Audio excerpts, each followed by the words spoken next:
Jersey, where the St. Louis Cardinals, led by number 17, their great quarterback, Jim Hart, face the Giants, led by number 9, Joe Pisarcik, coming off his best day last week against Cincinnati. Over 70,000 on a perfect day for football jammed into Giant Stadium. And good afternoon to you. I'm Pat Summerall. This is Tom Brookshire, and as we've been discussing the playoff possibilities, even with just 3 weeks to go, they're still very complicated. To simplify it, it is if the Cardinals win all 3 games, they go to the playoffs. Well, and the thing is, the Cardinals have the quarterback to do that. He's always been a great team player, and after 12 years, finally, St. Louis has surrounded him with great talent, and he's starting his 54th consecutive game. I'm talking about Jimmy Hart. Right. I think December of '73 was when the streak started, and that is stability, and that's the place to have it in this game, is at the professional quarterback spot. It is a mathematical possibility, though highly unlikely, that the Giants, too, could go to the playoffs. What about their attitude? Well, the main thing is they've gotten the flu. They had the worst case of intestinal flu that's hit New York in a while, and Larry Zonka and people like Van Pelt, the linebacker, have really had a tough time not only practicing this week, but just leading a normal life, getting up in the morning and going to bed at night. So the Giants, while a thin team anyway, are going to be weakened by the flu, and as we've said, all St. Louis wants to do is go at it. I know how they feel because I got it too. Here are today's officials. The referee is Gordon McCarter. Jim Bakken now approaching the ball for the St. Louis Cardinals, and we're underway. It bounces into the end zone where Bobby Hammond thought somebody else might handle it. They didn't, so he downs it in the end zone. Hammond will be one of the starting running backs. There's Larry Zonka, as Tom Brookshire mentioned a minute ago, one of the many flu victims that the Giants have had this week. The starting backfield will be Coder and Hammond. There's the offensive line. Gravel, Van Horn, Chandler, that's normal. Gibbons will be in for John Hicks at right guard, not because of the flu, but because he's just playing better right now. And Michalowicz, who's come back from the flu, will be at right tackle. They're the receivers. Robinson, the tight end, is Gary Shirt. Johnny Perkins, the other. And there's the backfield. Pisarcik on first down gives to Doug Coder, who didn't play in the first match against the Cardinals, and Coder has about 10 yards before he's stopped by Jeff Severson. From the end zone, watch that first play develop. Watch Van Horn, number 63, get out in front, run the linebacker, gets a good block from the little fella Hammond, and Coder makes a move. The Cardinals are a little bit suspect, the defensive team you're looking at right here, to the run. They've allowed 4.7 a shot, and I think only Kansas City in the other conference is the worst team against the rush. There's that group of linebackers, a new man in the middle, Mark Kellum, they acquired from Pittsburgh, and there's a secondary. And it's a patched-up job we'll tell you about a little bit later. Here's Coder again, and straight ahead for about 4. He did get enough on that first carry to pick up a first down. Mike Dawson, number 73, made the tackle for the Cardinals. John McVay. The coaches get flu too, you know. Everybody forgets about it. They've got to not only go over a few reams of copy and some film, but they've also got to carry on a normal life and show up on Sunday. Cardinals are 7-4. The Giants are 4-7. Bobby Hammond now, and Larry Zonka is the fullback as Coder goes out. Robinson and Perkins both split wide to the right. The handoff is Hammond. Hammond out to about the 40, about a yard shy of a first down, but nevertheless a good game. Kellum, the middle linebacker, was the first hitter. Running a little bit at Zook Davis on the right side of the defensive line. Funny thing, that the Giants are making the most of the ground game, and they've only averaged, I think, a little over 100 yards a shot themselves, so that might not be their strongest suit, but today it's going to be that way, it looks like. Walt Patelski has gone in to replace Marv Kellum, so the Cardinals now go with 5 down linemen on 3rd and 1.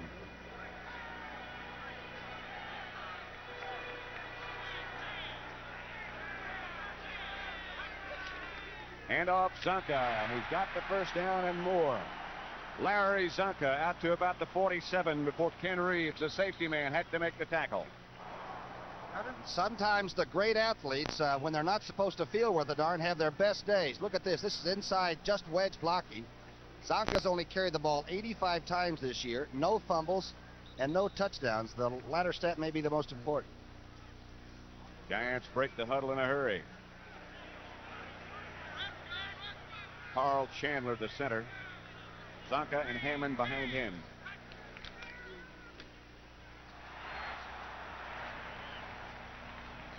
Hammond by Mark Arneson, the right linebacker.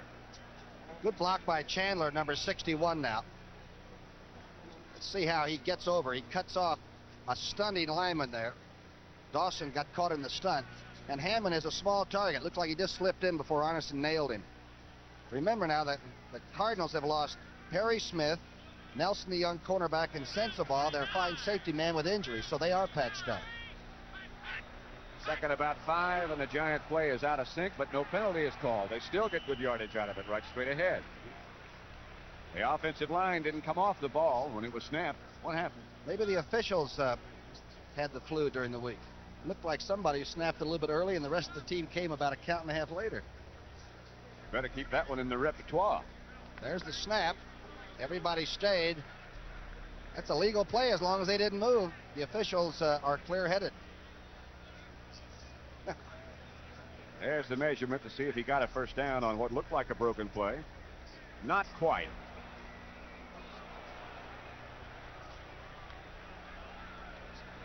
Sarchik has not thrown the football yet. In fact, this one may be one of the best rushing drives the Giants have had all year. Strangely enough, some of the Giant coaches were saying their offensive effort against the Cardinals when they lost out there 28-0 was their best offensive effort in the year. The only thing was they were never really offensive until the game was out of reach. Third and very short. Spencer and Zonka, the running backs. 27 is Spencer. But Zonka gets the call, and Larry Zonka gets to the St. Louis 40. Another first down. Mike Dawson, the first tackler.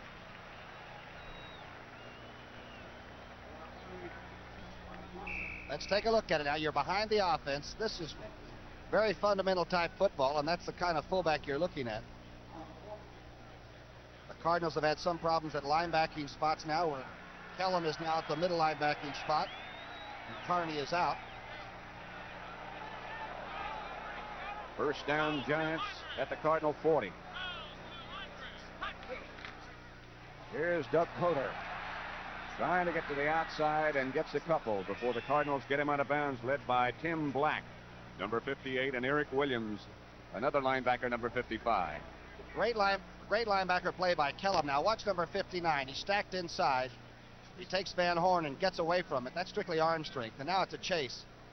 Kellum obtained from Pittsburgh before the season started, and I've always thought he's a real good, disciplined football player. On the Giant bench, Brian Kelly, Ralph Hill. A brilliant sunshiny day. On the cool side, temperature around 40 degrees, maybe a little bit lower than that in the shade.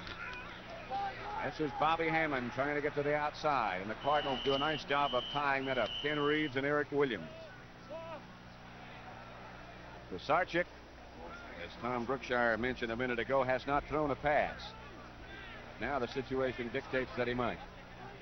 Thinking about the Giants on the sidelines may have to warm up because the defense hasn't been on the field yet. This is some kind of ball control by New York.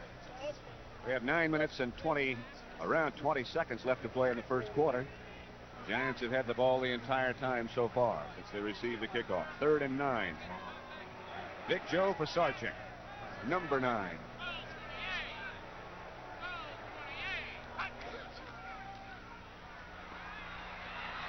Pass protection good, and Doug Coder has it. Struggling and near a first down. Right at the 30-yard line is where they mark it. Ex-Giant Bob Giblin made the tackle. It is a first down, Giant. Good call by Pisarcik, too. Now watch how Joe has learned to work inside the pocket a little bit. He gets a little pressure from the right side of your screen, so he moves left. All the time he's waiting for 44 to check out. He's come a long way, and he's taken a real beating. Every time number 44 isn't in the game for the Giants, they don't play quite as well. At exactly the 30-yard line, 1st and 10 Giants. 8:26 left to play first quarter. Willie Spencer shifts out to the left, and Coder, the remaining back, takes the ball. Doug Coder breaks a couple of tacklers, and again he's near a first down. Marv Kellum made the hit and got him out of bounds, but Coder running well. The right side of the defensive down 4. Watch Zook and the linebacker both run outside the block. Watch to the left of your screen. A real good defensive play by Zook suddenly turns out to be not so good because the linebacker's outside of him too. Maybe, I'm sorry, that was the tight end, the tight safety man that had come up, Kenny Reeves. Somebody's got to fill from the inside on that. They have had success running to that side. The Giants have. Bob Bell has replaced Zook at right defensive end. 1st and 10. Hammond and Zonka the running backs. And Hammond cuts up the middle to about the 15. Good yardage again. Charlie Davis made the first contact. Patrick, we've said this before. The Cardinals are sort of predicated by their offensive line. They're the holler guys. And really right now, the St. Louis defense is not taking it and striking the Giants. They're sort of accepting things right now. And they're a turn-on type bunch of guys too. But this first drive has really been all red and blue. Been all controlled by the Giant offensive line. Second down situation now in 5. The Sargent again gives to Hammond. To the 10. To the end zone. Touchdown, Bobby Hammond. Ball is fumbled. The Giants recover it. Carl Chandler, the offensive center. Hammond was already in, however.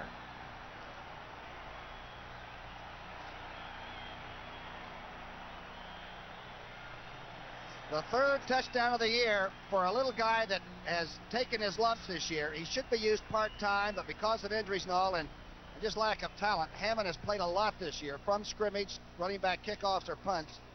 He loses the ball there, a real good tackle, and then Chandler came up with it. 13 plays, they went 80 yards, and Joe Danello splits them to make it 7-0. They kept the ball 8 minutes and 14 seconds.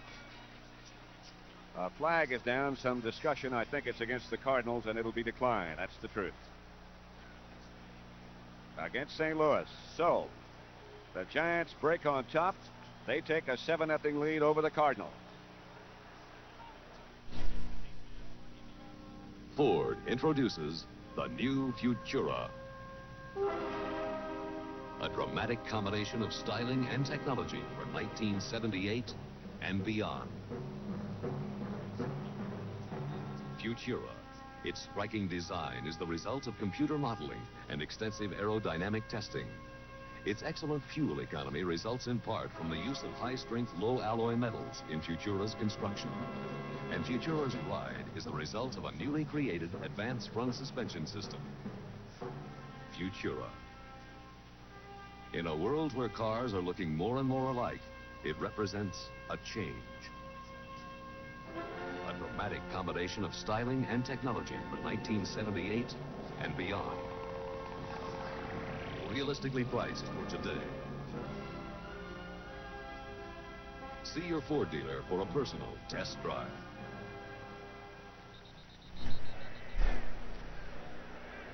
That's the story of that scoring drive by the Giants, 80 yards. And the important statistic there is how long they kept the football. And only the 8th touchdown they've scored rushing all year. But there is dynamite on this St. Louis team. They have talent that you cannot compensate for, and that is speed. There is Joe Danello, and he's the guy who is responsible for kicking to that dynamite.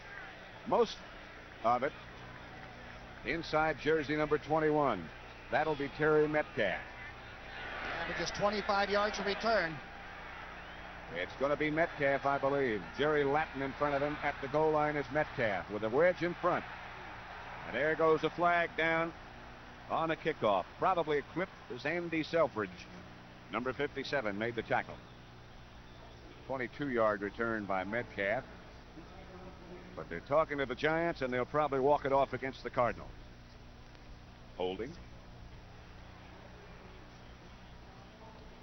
Holding and clipping.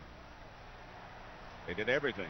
And J.V. Kane, I think one of the very fine all-around tight ends anywhere right now, will not be playing.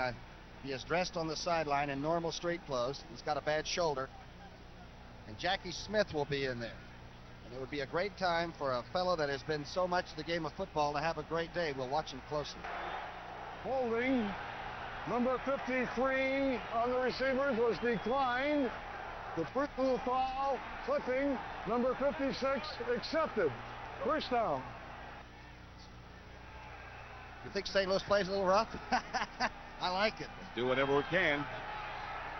We'll run down that St. Louis offensive line in just a second. 1st and 10 as Jackie Smith goes in motion. Straight ahead is Wayne Morris, and nothing doing there. Line of scrimmage before that play was the 8-yard line. Brian Kelly made the tackle with Troy Archer. Here's that fine Cardinal offensive line. Finney, Young, Banks, the bad one, and Dan Deerdorf. The bad one, of course, Conrad Dobler. They've only allowed their quarterback Hart to be sacked 12 times, and one of the reasons is they can run fast patterns, the receivers you saw, and get yardage in a short time. Metcalf and Morris, the running backs. 2nd and 9, a 1-yard pickup by Morris on 1st down. This time it is Metcalf, and he had some room. Perry stumbles short of a 1st down. Harry Carson and Jim Steinke made the tackle. Watch that play develop. Metcalf, the ever dangerous one. And you don't need a big hole, but this was a big one. Now watch Carson, though, to the left of your screen. The big middle linebacker stays with it. And maybe the stumble was because 53 was leaning on him all the way. Good play by the middle linebacker. Dobler and Smith both with good blocks on that last play. Smith on George Martin. 3rd and 3, a 6-yard gain by Metcalf. Here's Jim Hart. Cardinal shift. Hart back to Metcalf again. Does not get the 1st down. Harry Carson and Troy Archer made the tackle. And Dwayne Carroll will enter for St. Louis. Except for the one tackle by the middle linebacker, which was solo, there have been 3 people from the Giants hitting everybody. Look at Carson going through and behind the pulling people. Archer was there too, and also Powers was close by, the safety man.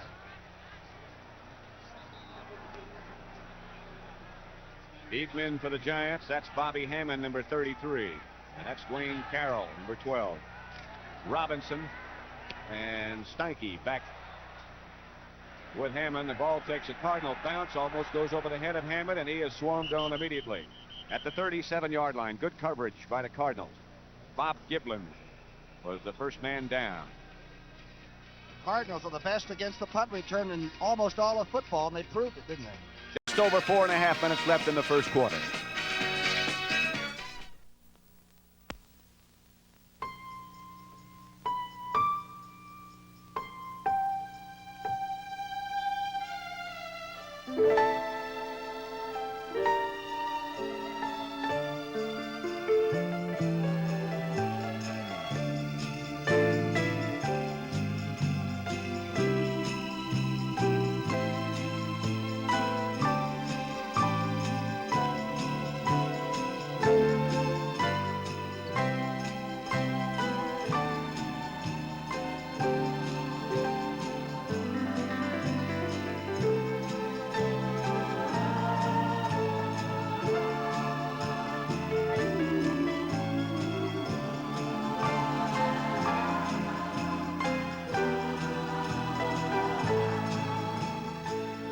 This Christmas card was sent to you by the people at Miller High Life. Merry Christmas. First down, Giants at their own 39. 7-0. They lead. Cause for concern on the Cardinal bench as the defensive unit gathers round. 1st and 10. Joe Pisarcik gives back to Bobby Hammond, who cuts back inside. He lost one. Defensive end Yankowski wrapped around him first. And of course, young Williams, the linebacker, made a good play. Reeves was also up there, so it's my guess right now that Wilsey and the Chuck Weber coaching staff has said, let's gamble a little bit on the line of scrimmage and shut off the run, make Pisarcik throw the football, and I would imagine that's what we're going to have to see this drive. He lost 2 yards, did Hammond, on that first down carry. So we'll make it 2nd and 12. The line of scrimmage now to 37. Listen.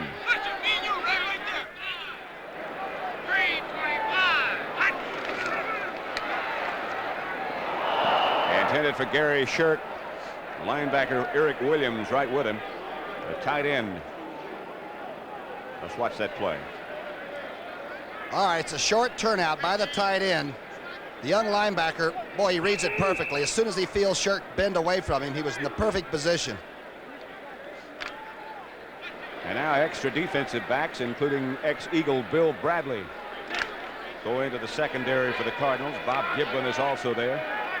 6 defensive backs, 4 down linemen to rush the passer. Pisarcik. Doug Coder is the lone back behind him. Draw play.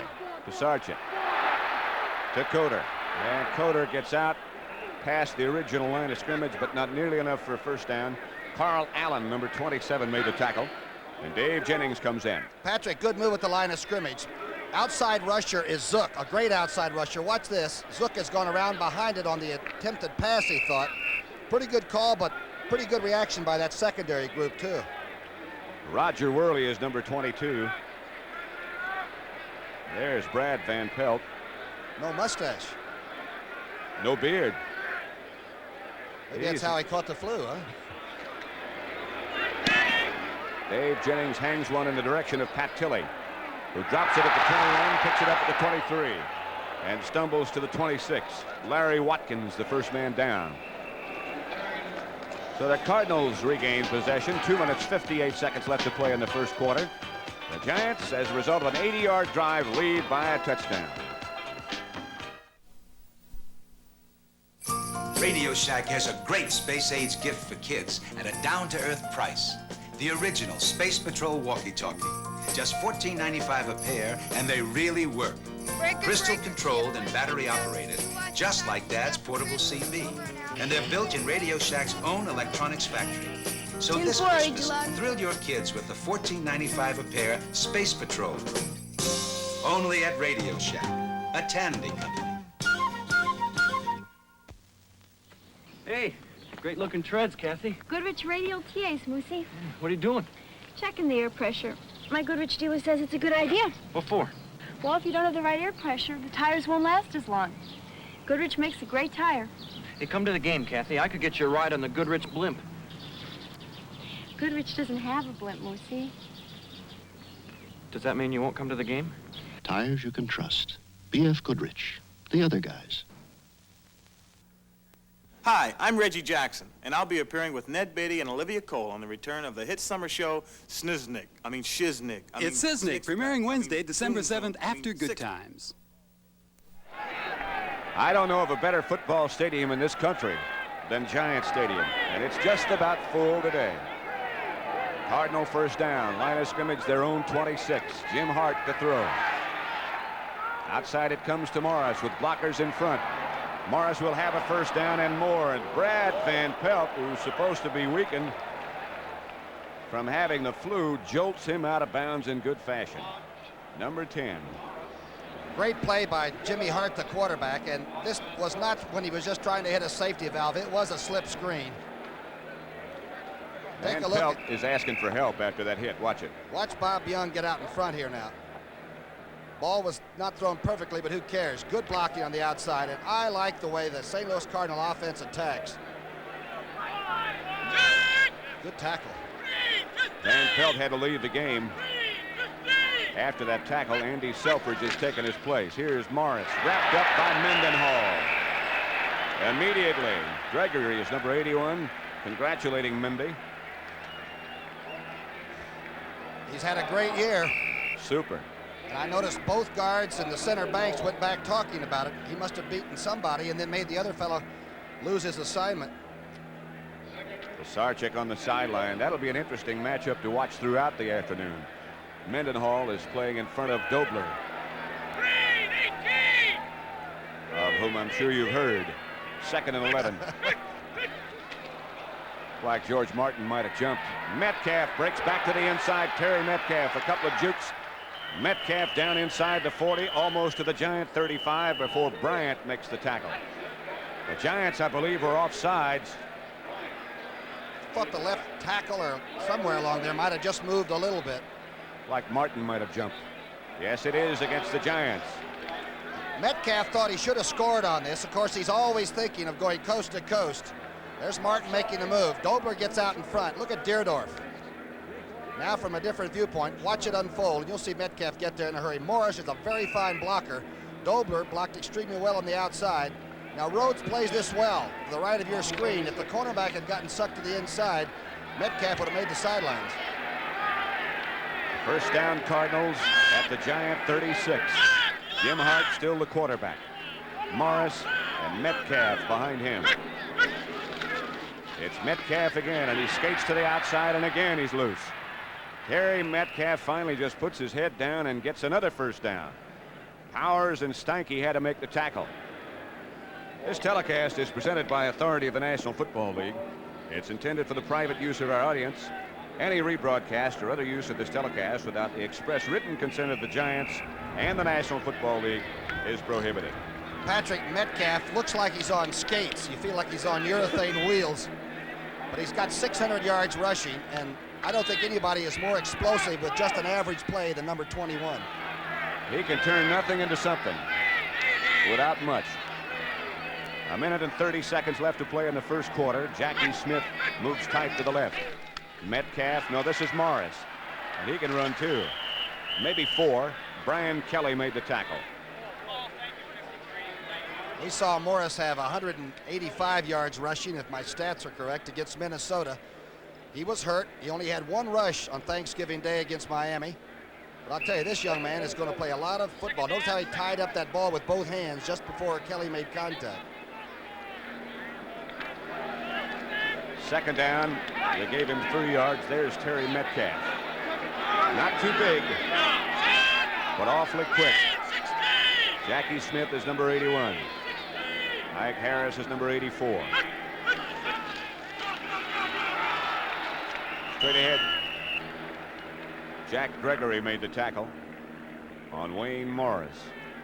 A lot of formations that Coryell's team's throwing at the Giants right now. That's J.V. Kane right behind there in the knit cap there that's yawning.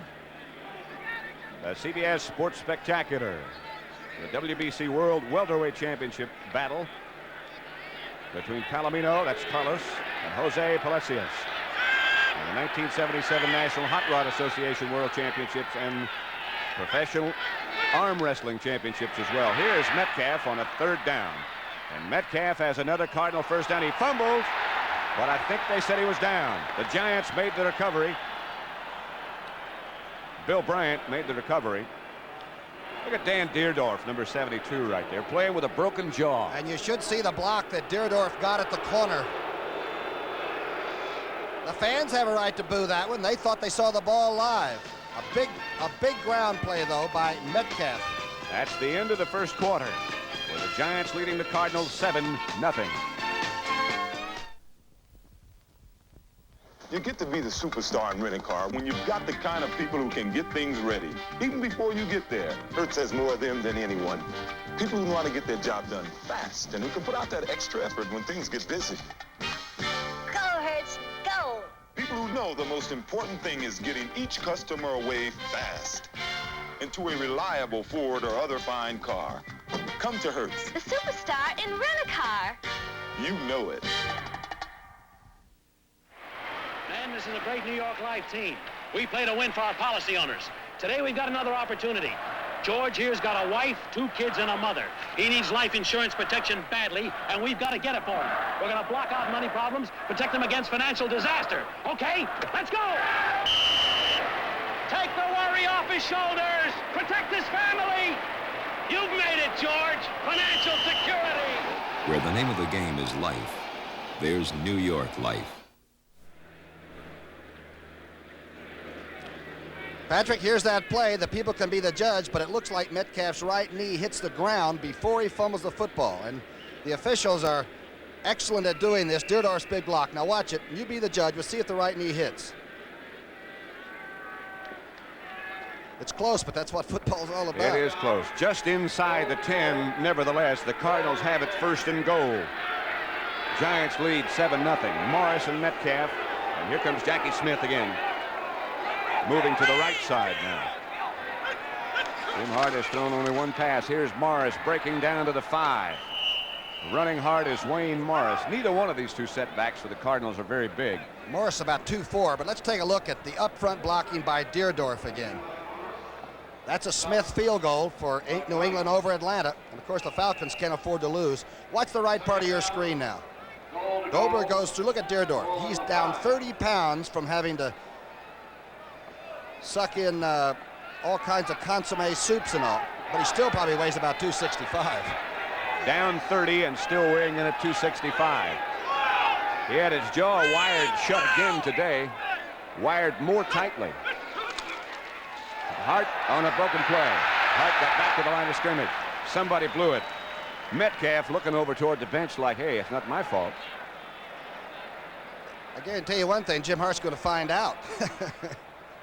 The last person you want to end up with a football is not a running quarterback like Jimmy Hart. I think he's getting it straight. It's an audible call, perhaps, that we didn't hear. Talking about the Falcons not being able to lose. Neither can New England if they want to stay alive. Pittsburgh 7, Seattle nothing. 5-yard run by Terry Bradshaw. Now he is a running quarterback. It is 3rd and goal. Line of scrimmage back at about the 7 as Ike Harris comes in motion, and Hart's going to throw. Looking for somebody. For Harris, Cardinal touchdown. Ray Rhodes was closest to him, but Harris, who's about 6'5", was a little bit too tall and a little bit too quick. All right, Jimmy Hart's 12th touchdown pass. He rolls away from any kind of a rush situation, and he has at least 3 receivers to look at. You can see 84 going through. Back one. Morris is back to block for him. Well, that's a good throw right on. The flow is to the right, and he's got time to pick him out. Harris is a tall target, too, and an excellent receiver. He's got about 6 inches on Ray Rhodes, and Hart let him take advantage of it. Jim Bakken, with Roger Worley's hold, ties this game at Giant Stadium. It is the St. Louis Cardinals 7, the Giants 7.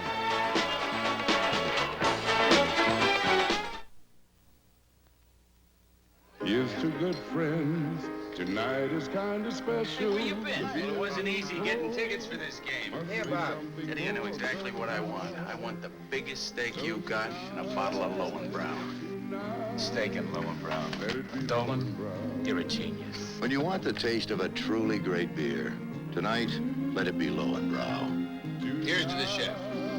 Here's to the bartender.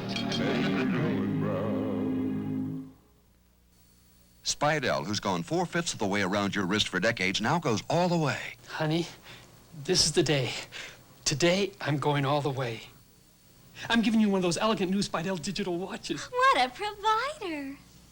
I'm in the 4th week of my 5-week plan to become president. And on the day I do, I'm going all the way. I'm buying myself a Spidell digital watch, and I won't have to push a button to see the time. Spidell goes all the way with their new digital watches. Why don't you? To get ahead these days, you got to keep on your toes. So I've got something to keep my competition flat-footed. Sunoco's penny pinching pump. It has 190, the gas that's made to sell below my regular, and 220, the gas that sells below my premium. So if your car runs on regular or premium, my pump could save you money on quality gas. Listen, if I don't want you to go right by me, I got to do right by you. Sunoco's penny pinching pump can fill up your tank for less. That's my way of being very friendly. Cardinals 7, Giants 7. 13:39 left to play before the half. That's what the Cardinals did. They went 74 yards in 10 plays. Took them not quite so long as it took the Giants. Bakken hangs it short. Moorhead will field at the 13, number 80. Cuts up the middle. A flag is down as Moorhead has a good return out near the 35. Bill Bradley made the tackle. Going to call clipping on Hill, I believe, number 52.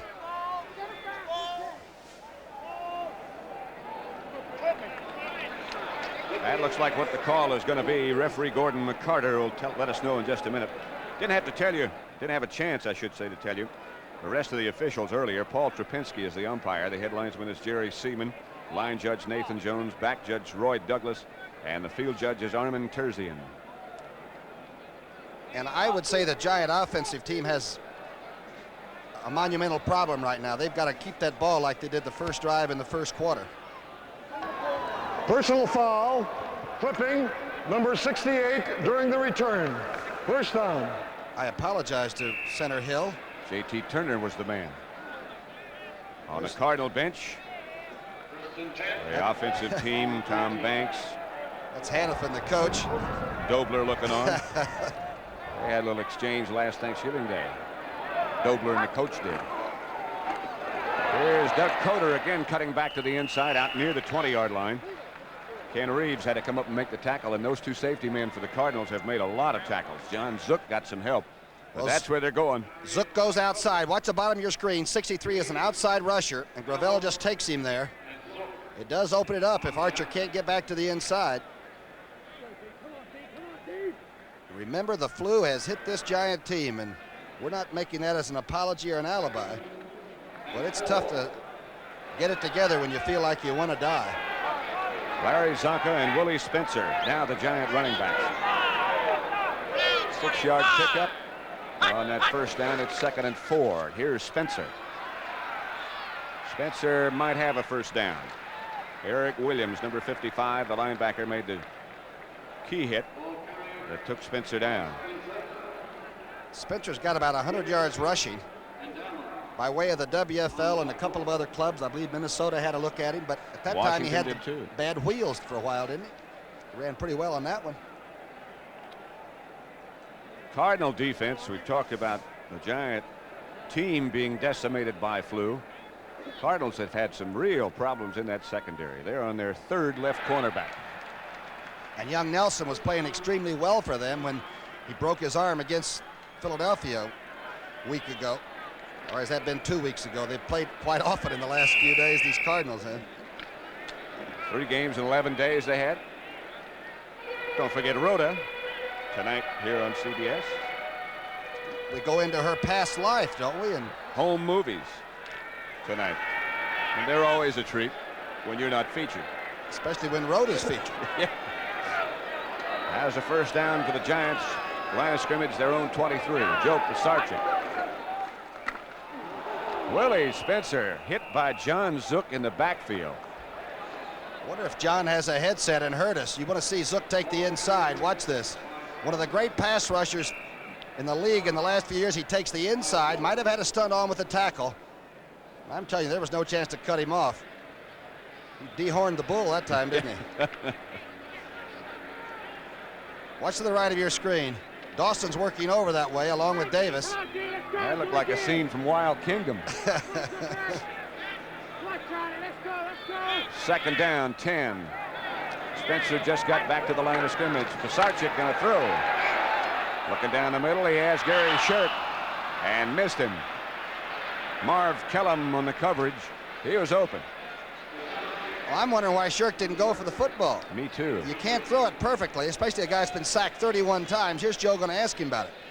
You can lay out on that turf, you know. It's a nice bright day and there's no ice or snow to worry about. And they just can't hit you right in the orchestra pit with every throw these days. Tampa Bay nothing, the Chicago Bears nothing in the 2nd quarter. No score in that contest. Bears have been down in Tampa all week, working out. That can be a problem. Willie Spencer and Doug Coder now the 2 setbacks for the Giants. Sarchik's going to try a reverse, and he's got Coder into the secondary. Doug is near another first down, and with the extra shove, he got it. Carl Allen made the tackle, but Doug Coder got another Giant first down. The compact guy from Kentucky has never been a breakaway type runner like Metcalf. His longest run so far has been 27 yards this year, but he takes the old bootleg, gets inside the cornerback, and I'll tell you one thing, he can hoof it for a first down, and he can catch the football too. That last little effort, that last little lunge is what got the first down for him. Bobby Hammond and Larry Zonka now. We just had a good look at the Cardinal offensive group up on the sideline standing. Hammond is hit almost as soon as he got the ball by Charlie Davis, number 76. 7-7 score, 10.5 minutes left to play before the half. Again, the Cardinals would like to force Joe Pisarcik to go upstairs.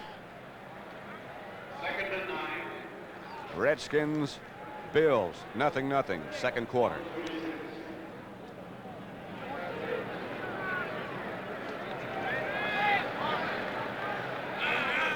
Emery Moorhead, Johnny Perkins rather, split wide to the left. Robinson to the right. Sarchik looking in that direction now and throws. Perkins got it. Another Giant first down on a turn in. Roger Worley. The man that they left along so long. And who's down? Looks like Roger Worley is down. Oh boy, this is all that St. Louis defense needs is for their perennial all-pro cornerback to go down. Here comes Perkins making his 18th catch, and it's a good one.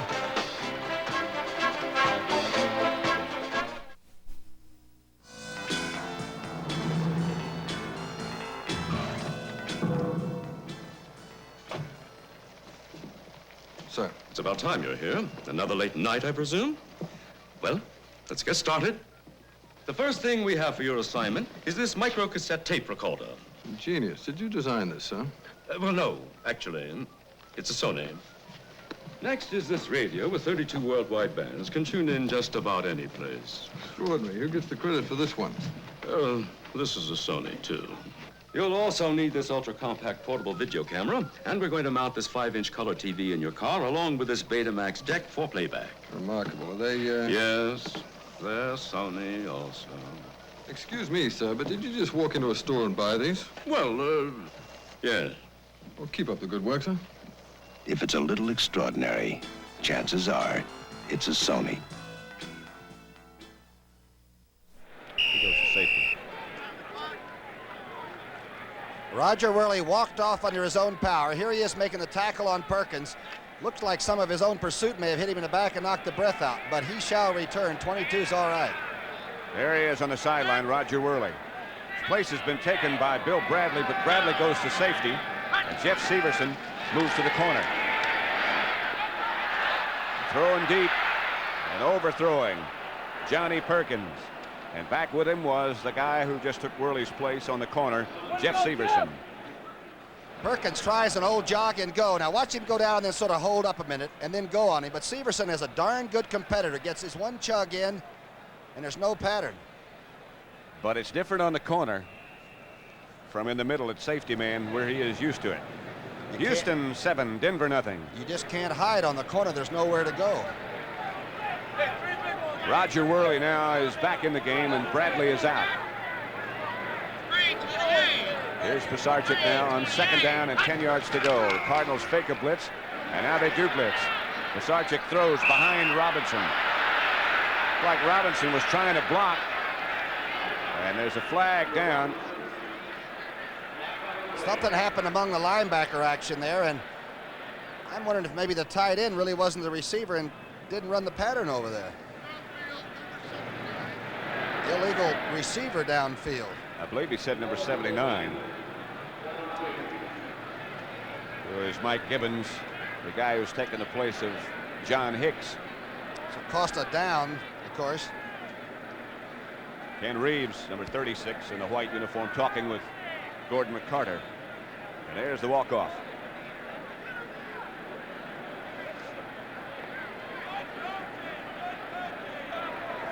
Ineligible receiver, downfield, number 79, offense, 2nd down. It'll be 2nd down now for the Giants. The ball back at their own 37 now. So 20 yards they need to pick up a 1st down. Score tied 7-7 with 9 minutes, 20 seconds left to play before the half here at Giant Stadium. Pat Summerall with Tom Brookshire. And this Cardinals will really be looking for the pass now. They like this situation. 3-man rush. They fake a blitz and then back off. Only 3. Fired down the middle, thrown behind Bobby Hammond. He is being covered by Bob Giblin. When they take out a linebacker, Giblin, who is a big defensive back, takes his place.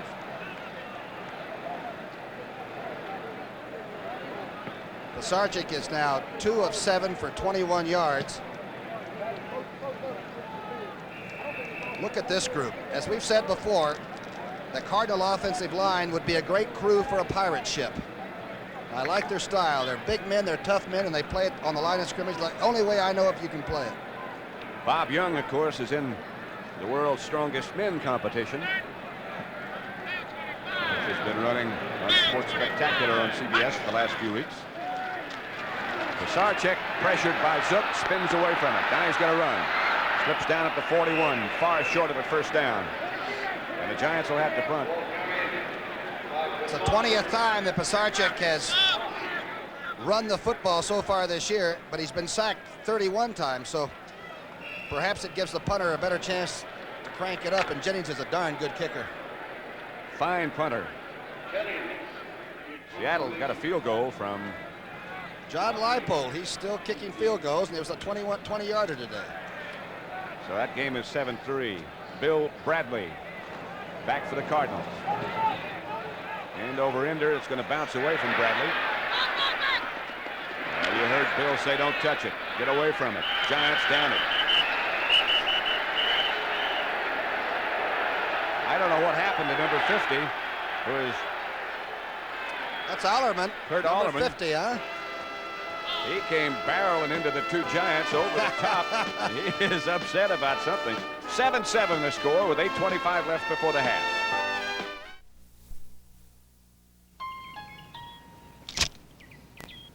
That's a good picture. That's a better picture. Even closer. Even better. Polaroid's SX70 does, without attachments, what no other camera can do. Shoot from less than a foot away. In minutes, you have a color portrait, sharp and clear. Polaroid's SX70 Alpha 1. America, you've been changing. Coming, going, changing, growing, the things that make up life. Why is Bank AmeriCard becoming Visa? To keep up with you. You're traveling, you're moving, you're taking more from life. Today, you need money that's good around the corner, all across America, and in 117 countries around the world. That's why Bank AmeriCard is becoming Visa, the most widely recognized card in the world. Visa, we're keeping up with you. Right this way for Circus of the Stars. Hurry, hurry, see Robert Conrad, Betty White, Linda Carter, and others Monday at 8, 7 Central and Mountain. Here's the reason that Allerman got so heated after that last thing. Ellenbogen hits him in the back. And you know the Cardinals have a reputation for starting all of it, but some of it's reactionary. That got a reaction. We're back live now with a first down for the Cardinals. They're at their own 16-yard line. Score tied 7-7. The pitch, the hand is back to Morris. Morris went over the top of George Martin and got maybe back to the line of scrimmage before Troy Archer and Brad Van Pelt made sure that he stayed down. Good play by Martin, though. He went over the tight end, Jackie Smith, and did a pretty good job of stacking that whole thing up. I'll tell you, Van Pelt is playing extremely well, and he could barely make the introductions. That's right. Looked like a struggle for him to run out to be introduced. That's a Band-Aid over that cold ear hole, I guess. Oh, that's in case they boo. 2nd and 10.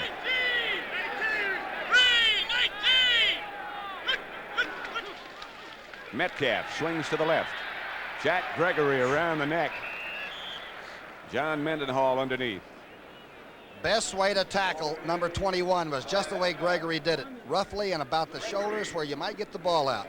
Joe Theismann hit Fugit with a touchdown pass of about 12 yards. The Redskins are still alive, aren't they? If they win all three, things look pretty good for them, because one of those three that the Redskins have left are against the Cardinals, and that's next Saturday in St. Louis. A game you'll see here on CBS, and a game we'll be at. 3rd down situation now for the Cardinals, and Jim Hart will probably drop. Blitz, and he is down. Recovery is by Deerdorf. And the officials are saying it's an incomplete pass. Harry Carson, number 53, came flying in. And the officials are saying that his arm had started forward. Whether or not it did, that's an important thing for the Giants, because number 17 has only been sacked 12 times, make it 13. And I mean, Carson came from where they weren't looking for him, the outside to the left. Dwayne Carroll is the Cardinal punter. Bobby Hammond, Jim Steinke, and Jimmy Robinson back with the Giants, and they're going to try to block it. A high, short kick, and Robinson goes up with the fair catch signal. At the 42, the Giants will take over in great shape.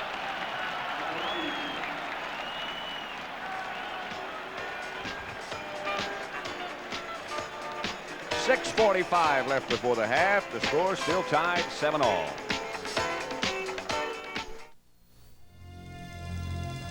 America's best-selling new car in history, the new Ford Fairmont. What's behind Fairmont's success? Fairmont's mileage, highest EPA mileage rating of any midsize car.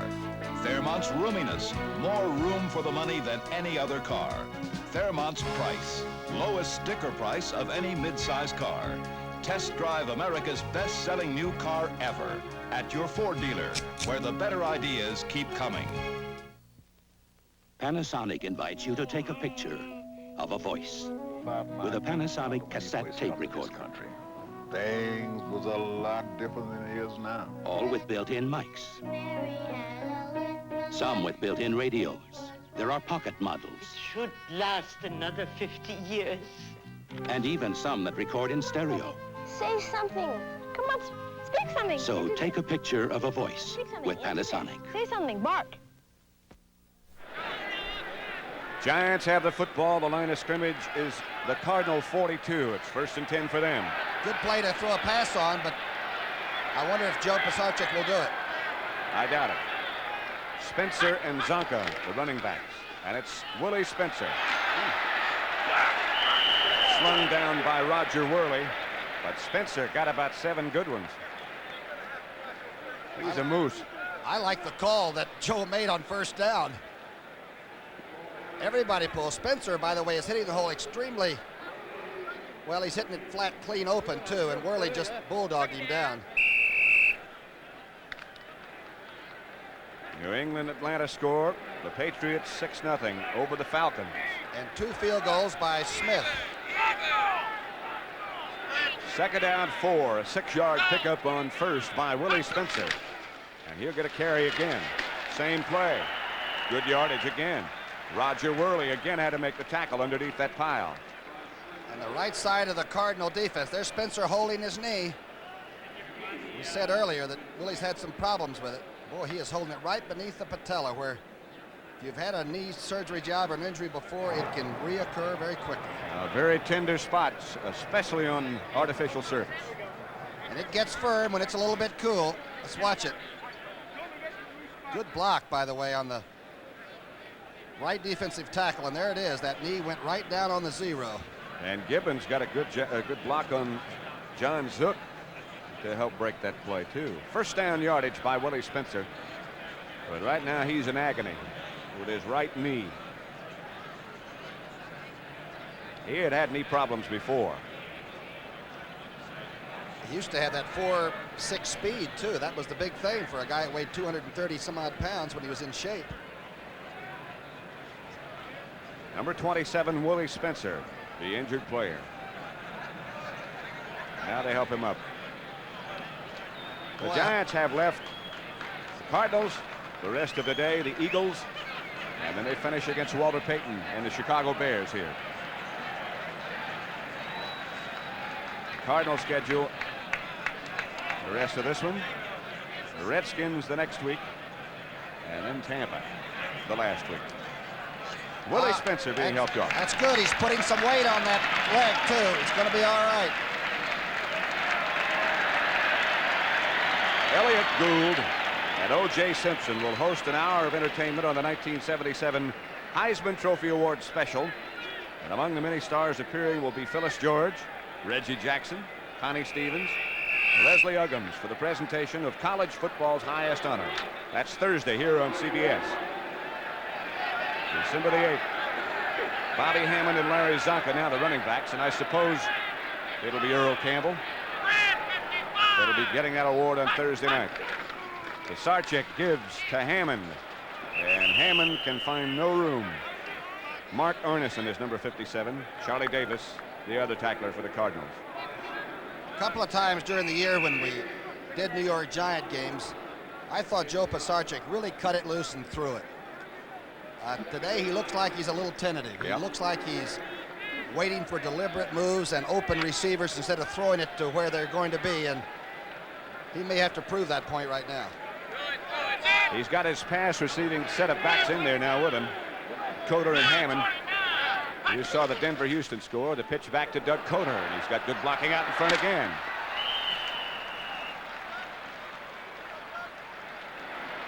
near a first down before he was knocked out of bounds by Ken Reeves.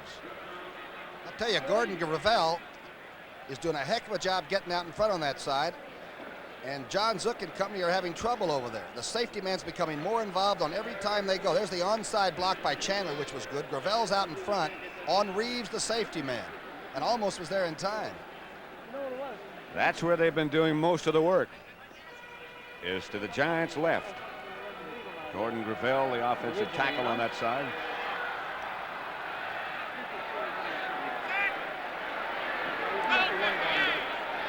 Third and short. It's Zonka. That's Zonka for the first down inside the 20. Charlie Davis made the tackle. Emphatically, it was Zonka. Good block by Van Horn.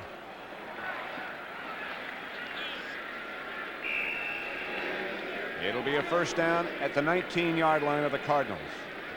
Gary Shirk and Joe Pisarcik still standing and looking, waiting for the play from the line, from the sideline, from Johnny Perkins.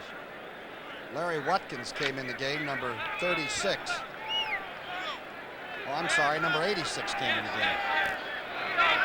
That's Perkins. And now Pisarcik is confused about what John McVay would like to have called in this situation, and he's going to the sideline to check it out. A timeout, Giants. They'll have 2 left before the half. And that's 4 minutes and 11 seconds away. Don't forget to stay with us at half for scores around the league and highlights of the other action in the NFL today. The Giants have done it by rushing the football, and in almost one particular area. The Cardinals haven't been the tightest team against the run, but the Giants have really done it with good, solid, basic football plays. Going into this Sunday, 19 teams were still alive in the chance for the playoffs in the National Football League, including these 2. The Giants had a mathematical chance. The Cardinals, well, their position is that if they win all 3, they're in the playoffs. They're a pretty loose bunch, but I didn't think they were as loose coming on the field today as they were a month ago when we saw them in Minnesota. And they were awfully impressive that day when they beat up on the Vikings. 27-7 was the score. That's when Wayne Morris had that big day.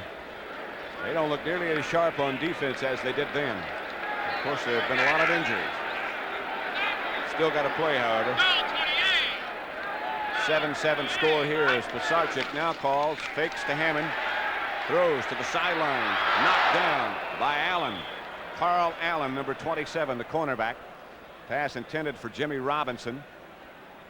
Allen thought he had a chance at an interception. He's a rookie from Mississippi Southern, and the thing that's bad about playing on the same team with Roger Worley is that they won't go to number 22 side and they'll work on yours. And this young man is an extremely fine player and played that one beautifully. Emery Moorhead has come in with the play from the sideline. Johnny Perkins is out. It'll be 2nd and 10. And now in a situation where the Cardinals might can gamble a little bit on defense. Bobby Hammond cuts back to the inside, spins and breaks a couple of tackles, but Mike Dawson wraps him up after about 3. Van Horn and Chandler took the big tackles and moved them off the line of scrimmage. They made more out of that play than really it should have. Cardinals come in with their extra defensive backs now. Giblin and Bradley come in. The Giants make a touchdown. Linebacker Marv Kellum comes out. And Eric Williams comes out, number 55. And Doug Coder comes in on offense, and he had 11 catches one day, I recall. And it might have been against this team. It was. Just under 3.5 minutes left before the half. 3rd and 6 situation. Score tied at 7 apiece. Inside handoff to Bobby Hammond. He's got the first down. The trap play right up the middle. Stopped by Severson. The safety man had to make the tackle. Good call there.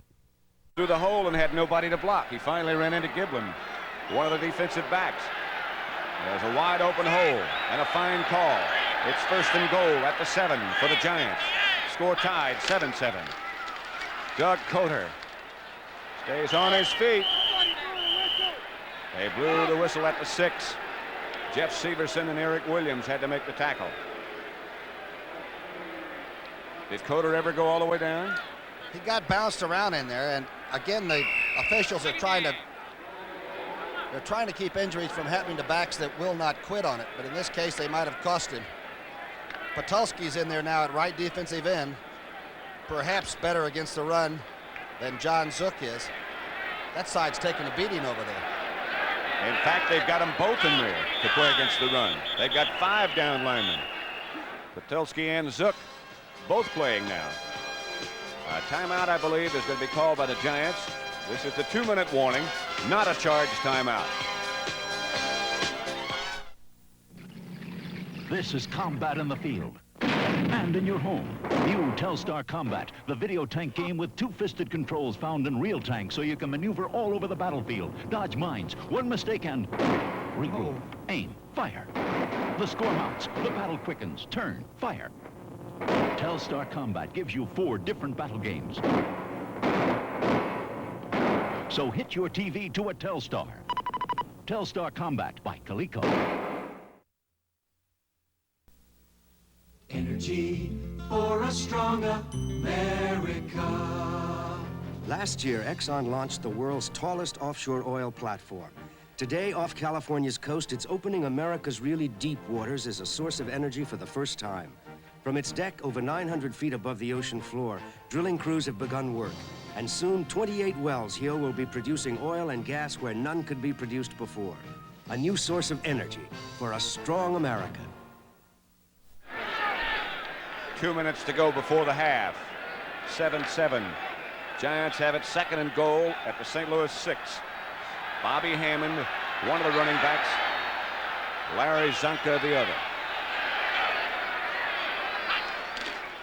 Fake to Zonka, looking for Hammond. Into the middle of a pack intended for Gary Shirk. Cardinals all over him. Jeff Severson and Marv Kellum.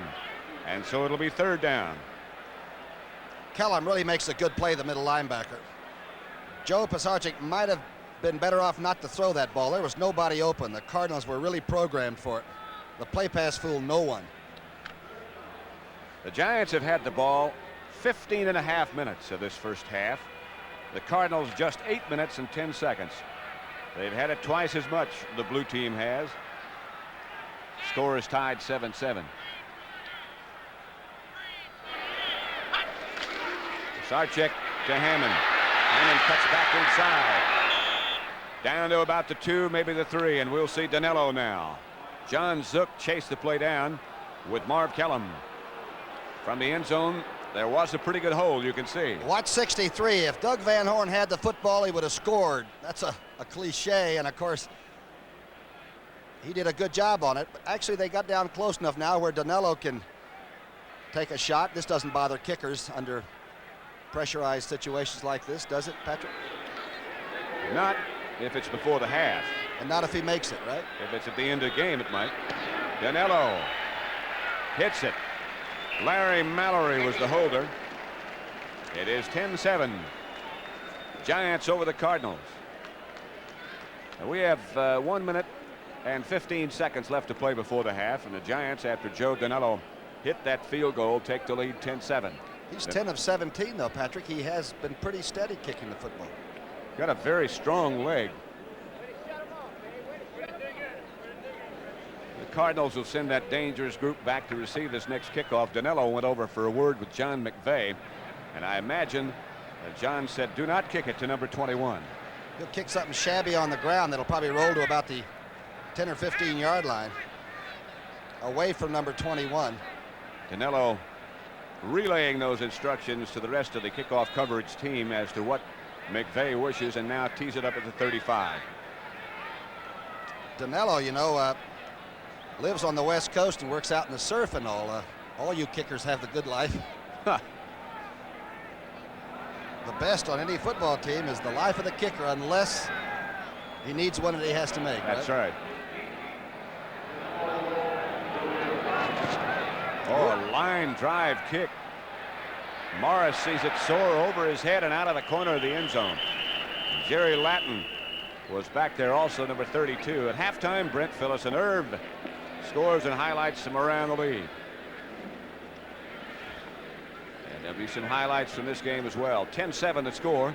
Cardinals have it with 1 minute and 15 seconds left to play before the half. The Redbirds have all 3 of their timeouts left. They've got a quarterback that can run the good drill. Again, he's not a running, sprint-out type quarterback, but Jimmy Hart knows exactly where his receivers are, and he spreads it around a lot. Mel Gray has not caught a ball yet. The Cardinals haven't had the ball very much as yet. Jackie Smith moves over to the left with Harris, and Mel Gray is split wide to the right. He has had some big days against the Giants. Outside it comes to Morris. Dobler out in front of him. Dobler wrestling around with Brian Kelly. George Martin over to make the tackle. 1 minute 6 left to play before the half now. Again, Hart decided to go with sort of the slip screen, and Dobler was out in front of it. Cardinals have taken a timeout now to talk it over. They have 2 left. Remember that Mel Gray averages almost 22 yards a catch. And he'll put somebody on the secondary side in such a position that sometimes the only thing you can do is grab Mel Gray. Again, let us run down what's going on the Sports Spectacular. The WBC World Welterweight Championship. Carlos Palomino against Jose Palacios of Mexico. I hope Palacios can fight because Palomino is incredible. 1977 National Hot Rod Association World Championships. That's also on the Sports Spectacular. The U.S. Professional Arm Wrestling Championships and the World's Strongest Men. Saturday, December the 17th on the Sports Spectacular. Like a quick snap, and Hart's trying to throw a screen. He's got it set up to his tight end, Jackie Smith. Jackie Smith struggling to get out of bounds. They say he did not. And they say keep the clock running. And it does. It's a Cardinal first down. Jackie Smith is down about 20 pounds from what he has played in previous years. Yeah, and he can still run. He was one of the first tight ends that really showed people they could go deep. He's only had 3 catches for 21 yards, but J.V. Kane's injury has given Jackie Smith a new shot at it. He can go on the other side of the great beyond one more time. This guy's already been there. That is the Giants' Santa Claus. He was working on Prestone before the game. Yeah.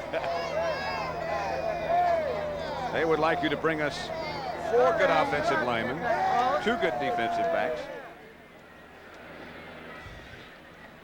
Timeouts remaining now, 1 for the Cardinals, 2 for the Giants.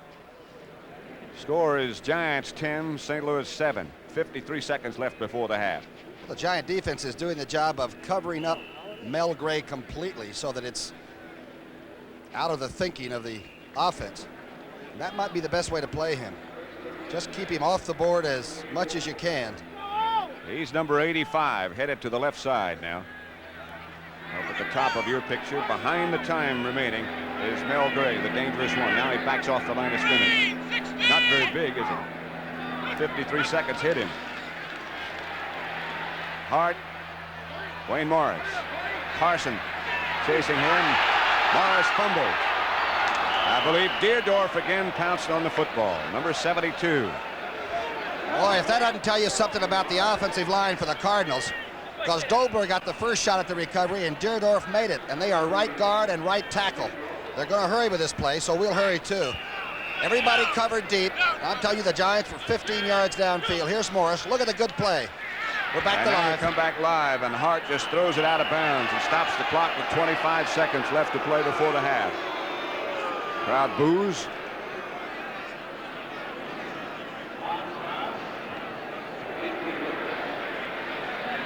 .25 seconds left. Ike Harris is number 84 now coming back to the offensive huddle. Mel Gray is 85. 17, the veteran Jim Hart. I'll tell you, the Giants are double covering Gray. One guy stands at 8 yards and gets a chug, and then they pick him up 15 yards down the field with a couple of others. 3rd and 3 with 25 seconds left to play before halftime. Giants 10, Cardinals 7. 3-man rush by the Giants. Protection is good. It's overthrown. Bounces off Morris, then bounces off Harris. And it'll be 4th down for the Cardinals. It was close to 2 offensive men spiking the ball and catching it.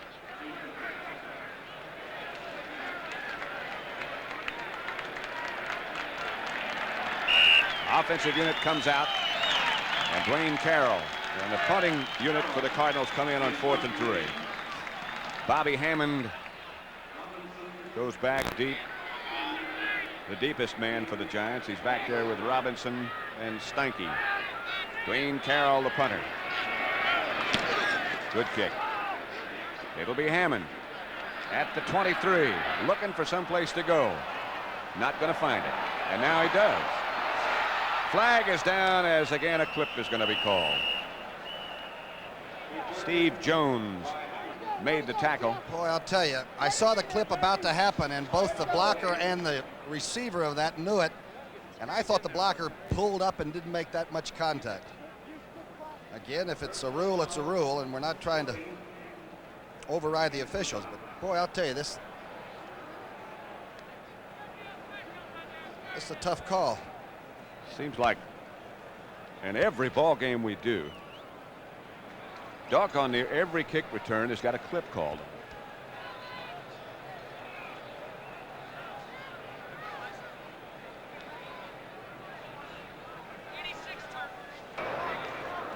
Illegal hands, number 86 on the receivers during the return. First down.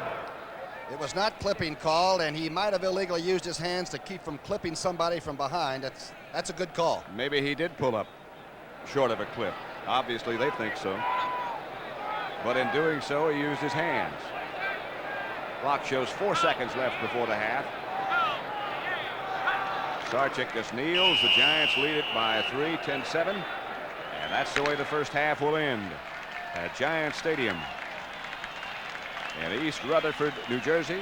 At the half, the Giants 10, the Cardinals 7, with still a half of football to go on a bright, just delightful day to play. And the Giant defense has been superb, especially against Jim Hart's passing. He's 5 for 8 for 44 yards, and only the one real drive that St. Louis had. They have put a lot of pressure on him. They sacked him one time, and that's a rarity in itself. But that Cardinal offensive line does an outstanding job of protecting him as they head back to the locker room. Haven't heard much of Conrad Dobler so far in the first half. I guarantee you the old Marine, Don Coryell, will go in there, and there'll be some chalkboards shaking on the walls. Tom Banks, the offensive center, number 54, just walked by and hit it in. There, number 74 is a guy who's been a center of a mile type controversy here in the New York area, in that he hasn't been playing. He was a #1 draft choice a couple of years ago, and he says he doesn't know what's going on. He just knows that he's not playing. John Hicks.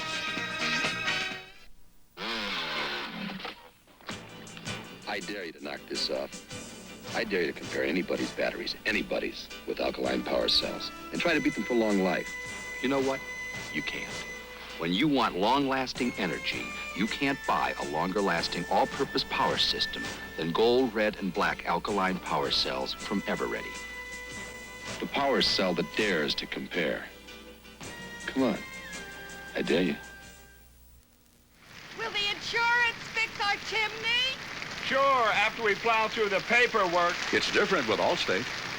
What's different? We have the world's largest team of claims specialists. Don't worry about a thing. They settle most claims like this without estimates. No problem. Allstate specialists are interested in you, not paperwork. I'll call the contractor today. Oh.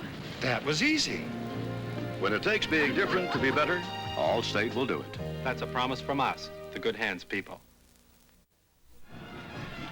Halftime activities continue at Giant Stadium. Right after the game, we'll go down to Largo, Florida for the mixed team championships. Let's now go for a report to Jack Whitaker.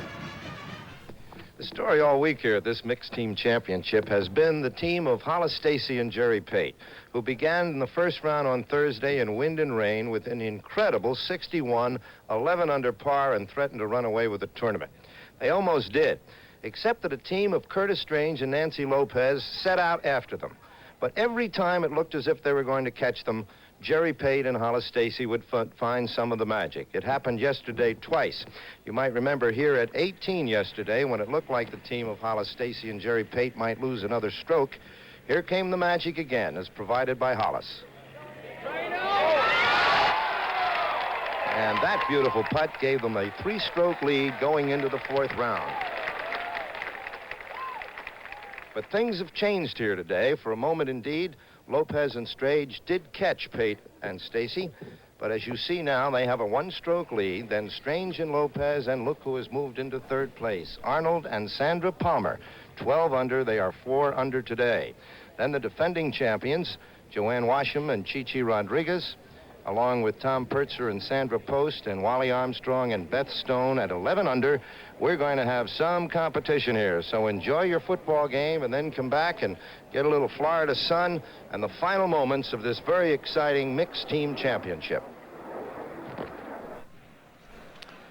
Halftime at Giants Stadium. Pat Summerall with Tom Brookshire. The Giants 10.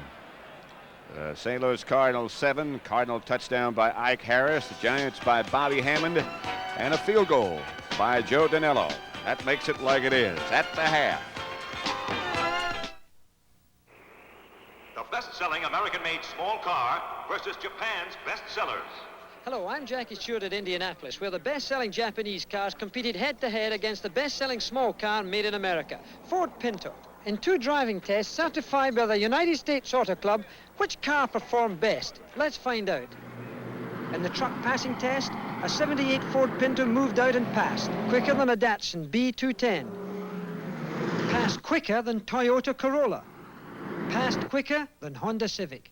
In the highway entrance test, which car accelerated to the highway speed first? Pinto. Faster than Datsun. Faster than Toyota. Faster than Honda. And 78 Pintos now have added features and are sticker priced lower than last year. Check out the complete line of Ford Pintos yourself at your local Ford dealers. Another better idea from Ford.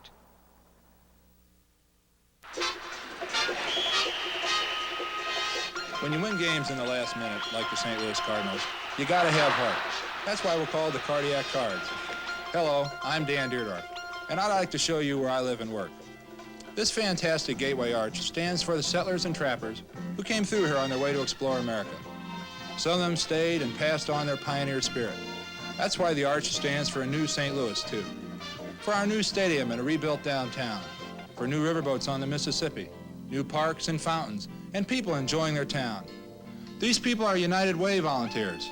They're neighbors, fans, and teammates working for the Boy Scouts, Salvation Army, and many other agencies funded by our local United Way.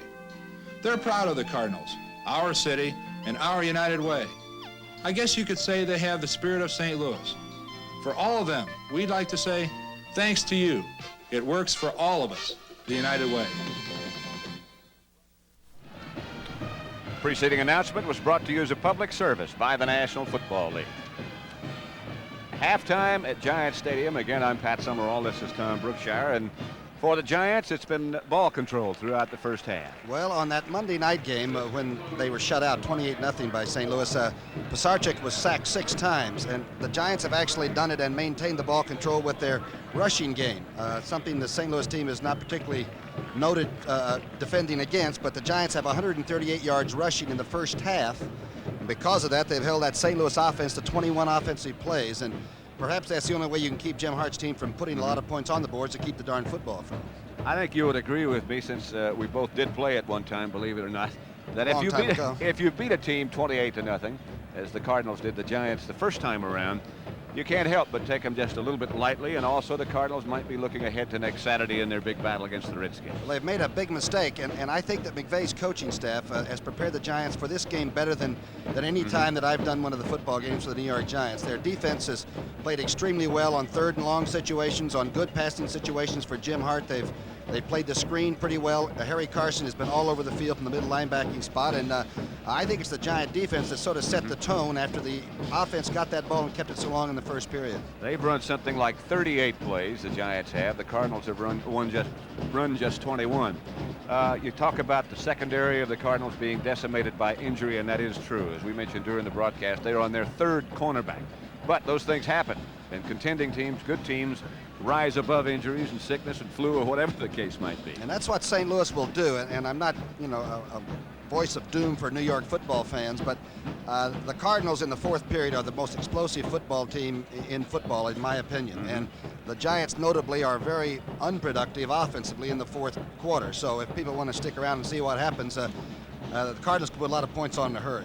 If I were looking for one particular individual, I think in the second half, I look at the Cardinal number 85, because he's a guy, Mel Gray, who in years past has had just some fantastic days against the Giants and against a lot of other people too, for that Well, matter. the problem is the Giants will either have to double or triple cover him, and it may open up the rest of the St. Louis offense. And if that's Mel's role today, then he will accept that. But Mel Gray is the key offensively, because you either put enough people there to handle him, and there's nobody who can solo do the job on him.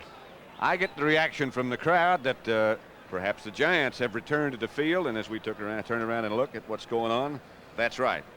Cardinals are already back in front of their bench. Halftime statistics, we touched on some of them just a second ago. Look at the offensive plays, and that is so important. And stats sometimes, you know, you can rub them off the board and start a new half, but that ball control is it. And the St. Louis Cardinals, while they showed the burst of the great speed they have in that one touchdown drive they haven't really been able to put it all together, because the darn Giants have kept the football to rush it for 138 yards. Doug Coder has 64 at half.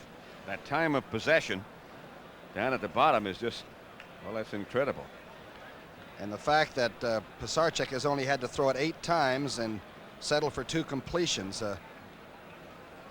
Roger Worley in the near ground there as the Cardinals get ready to do war. And I just have a feeling that, as we said earlier, a lot of chalk was broken and some shoes thrown at halftime.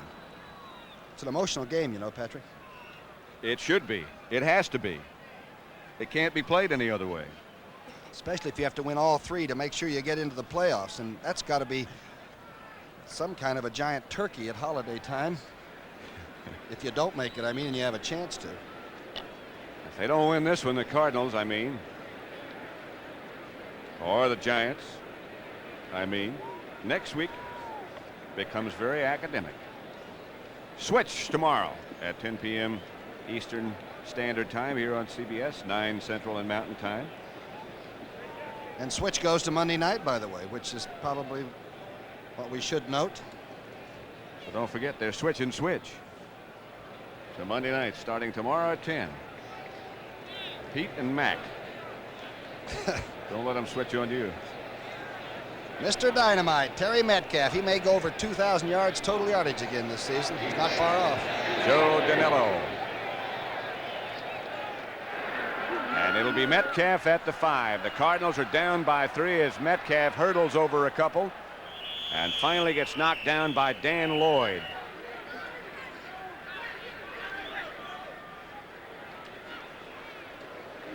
See what kind of a revision we've seen in the offensive plan for the Cardinals. Perhaps more man in motion. They've tried the screen a few times with success. They like to hold on to the ball right now, and I would imagine they'd like to turn Morris on, running on the ground a little bit. All right, it'll be 1st and 10 on the first play from scrimmage of the 3rd quarter. For the Cardinals, the line of scrimmage is the 30, and Jackie Smith moves to the left. Harris moved back, a maneuver we saw throughout the first half. Hart, Gray, jumps away from 1, jumps away from 2. He is like a water bug. Boy, is he quick. George Martin came out to help make the tackle, along with Mendenhall. 5 touchdowns on 32 catches, but we've always said 21 yards a shot. There's 1 miss. There's 2, 3, 4, 5, and Martin from behind from the defensive line. You've got to get as many people as possible. To contain a guy like that, best thing you can do one-on-one against him is get out of the picture. Or get into some kind of a fight and get thrown out of the game. First down, Cardinals, same formation. Morris, a little stutter step in the backfield. George Martin came over from his in position to make the tackle with Mendenhall, but Morris got about 4. Boy, Mendenhall has really played football, huh? He was quoted during the week as saying, "I'm ready to leave New York." Watch Dober, number 66 on Mendenhall. Remember, Dober said this before. If he doesn't do anything illegal, the defensive lineman starts saying, "Don't try that stuff on me." And he says, "Sometimes I'm not doing anything." No matter what he does. 2nd and 6. A hand back is to Metcalf, and he's in trouble. Gets out of it. Scoots outside, goes over the bench. Harry Carson got him out of bounds. Metcalf makes jumping over the bench exciting.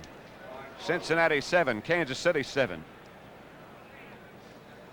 Ike Harris is an excellent blocker, number 84. He's on the outside. Dobler gets out in front. Deerdorf seals off.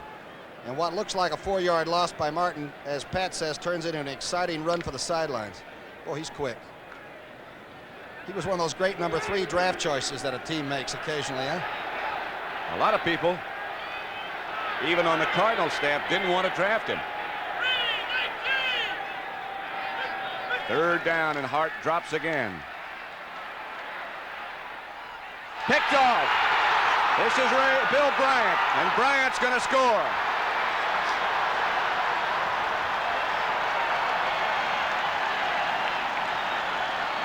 The second touchdown on an intercepted pass for the Giants this year. Martin got one in game number 1.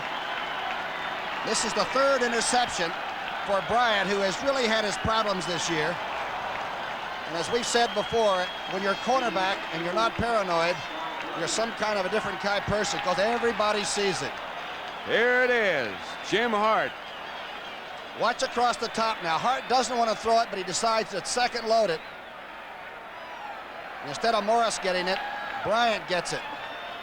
And goes 54 yards for a Giant touchdown. It is now 17-7, Giants over the Cardinals. We have 13 minutes and exactly 13 seconds left to play with in the 3rd quarter. 17-7 the score. Wherever you may roam, you'll find our name is known.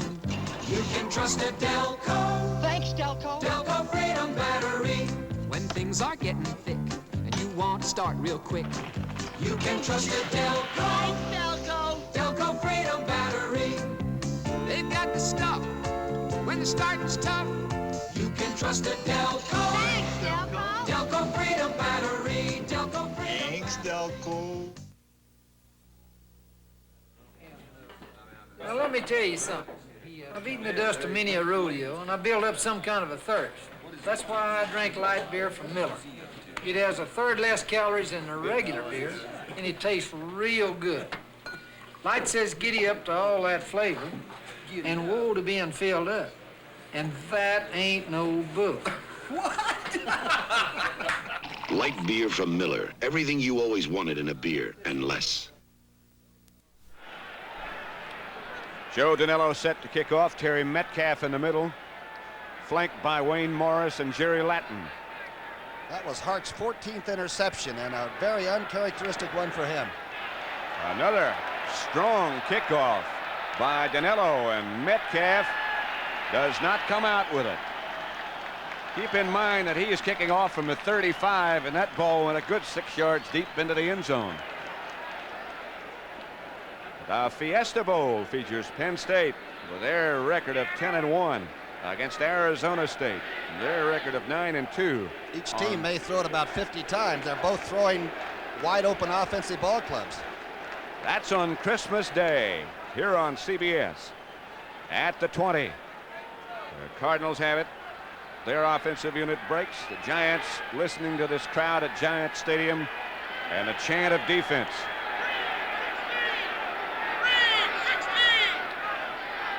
Metcalf in motion. Haven't seen that. Metcalf down the sideline. The pass is to Jackie Smith, and he lost it. Incomplete. Bryant was on the bottom of the pile, and I think he thought he had another interception. They hit Jackie Smith. It was Bryant that made the tackle, and looked like he almost came out with it. Again, Hart has a lot of moxie to come back out with this, just rolling and throwing to the tight end, checking. Watch this tackle. Bryant making 2 big plays in a row. No, he trapped it. Hit the ground. For the rug. Green Bay 7, Detroit nothing. First quarter. Understand it is really cold up in that part of the country. It's not warm here, especially not on the Cardinal side of the field. Jim Hart having trouble getting the offensive formation set, and now the Giants shift their defense. 2nd down, and Hart drops. Fires. Jackie Smith again can't hang on. Harry Carson on the coverage. Dan Lloyd helped out. It'll be 3rd and 10. The ball at the 20. That time Hart really hummed it. The reason was that Martin made a big rush on Deerdorf and got the inside. And I think Hart just really fired it too quickly and too hard that time to hold. Gave you that Green Bay Detroit score with the Packers ahead 7-0. Temperature in Green Bay is 10 degrees. In July, it's 10 degrees. 10 yards is what the Cardinals need for a first down. Line of scrimmage to 20. Crowd really alive at Giant Stadium now. And Hart again for the 3rd consecutive time drops. Blitz is on. Overthrown. Jackie Smith trying to get away from Clyde Powers. And Larry Mallory. And he is hot. Powers undressed him and got away with it, and that's what Jackie Smith is saying. But right now, Hart's problem is the total offense, and right now it's not working. Giant fans on their feet in tribute to the defense. Bobby Hammond, Jim Steinke deep. Dwayne Carroll is number 12 for the Cardinals. He'll do the punting. 12 minutes, 50 seconds left to play in the 3rd quarter. Line drive for Hammond. Fair catch at midfield. Giants will take it over. They lead by 10. The Cardinals were favored by 10, but right now it's the Giants 17, the Cardinals 7. 1st and 10 Giants at midfield.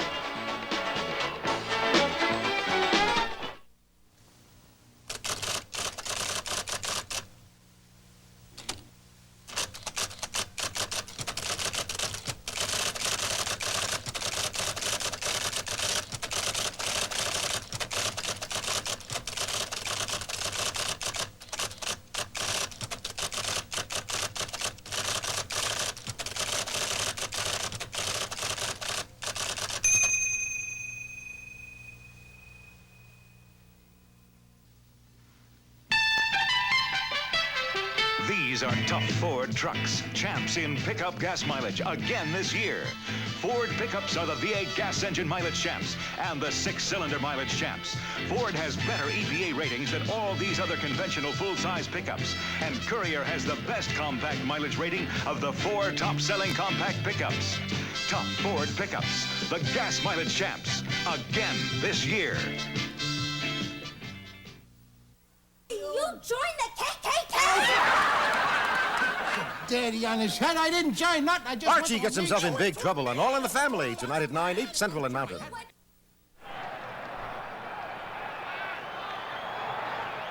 Morris might be hurt. That is he right there. Wayne Morris, the running back. Looks like he was in a little bit of pain earlier. There is Doug Coder trying to go straight ahead. Does get into Cardinal territory. Tackled by Marv Kellum. Coder with over 60 at half, and Hammond has 42. Pisarcik's offense is different. 2nd quarter score. Defensive battle, Minnesota and the 49ers 0-0. Pressure right now is on that St. Louis defense. Let's watch the middle linebacker this play.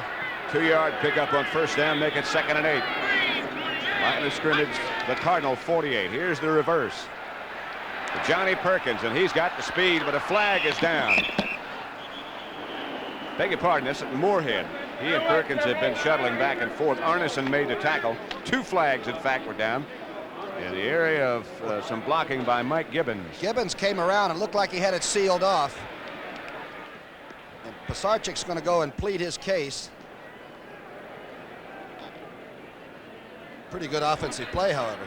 Yeah. Pretty well coordinated. But it's going to be brought back. Defense did something. Holding, number 79, offense. Offside, number 53, defense. Penalties decline. Repeat the down. Cardinal defense offsides. The Giants were holding. So they'll bring the whole thing back. Down remains the same. Situation the same. 2nd and 8. Situation a lot better for the Giants, though, that they had the offsides penalty against St. Louis. Just over 12 minutes left to play in the 3rd quarter. Giants 17, Cardinals 7. Pisarcik fakes. He's being chased now, trying to set up a screen, and he does. Bobby Hammond, the receiver, One heck of a play by Eric Williams, number 55, the linebacker. Lineman downfield, Patrick, for the Giants. I believe Gibbons might have gone across the line of scrimmage. There may have been more than one. Williams is upset about something. There might have been a face mask violation against him, so they might do the thing again. If so, the Giants would benefit again. Let's see. Gordon McCarter is the referee. Ineligible downfield, number 79, offense. Personal foul, unnecessary roughness, 73, defense. Penalties nullify, repeat the down. That's Big Mike Dawson, the interior lineman to the left of your screen, that gets called for the face mask. Here now he's recovering. You can see him recovering, getting back into the play. The linemen are already downfield. They were 4 or 5 yards on. Now wherever Dawson does his act is right in there. He's out of the picture now, isn't he? It's hard to get him out of the picture. He weighs 270. It is. Anyway, the situation is still the same. Sarchek to Coder. Cardinals have this one diagnosed pretty well, but Coder still gets about 5. Carl Allen, the cornerback on that side, made the tackle.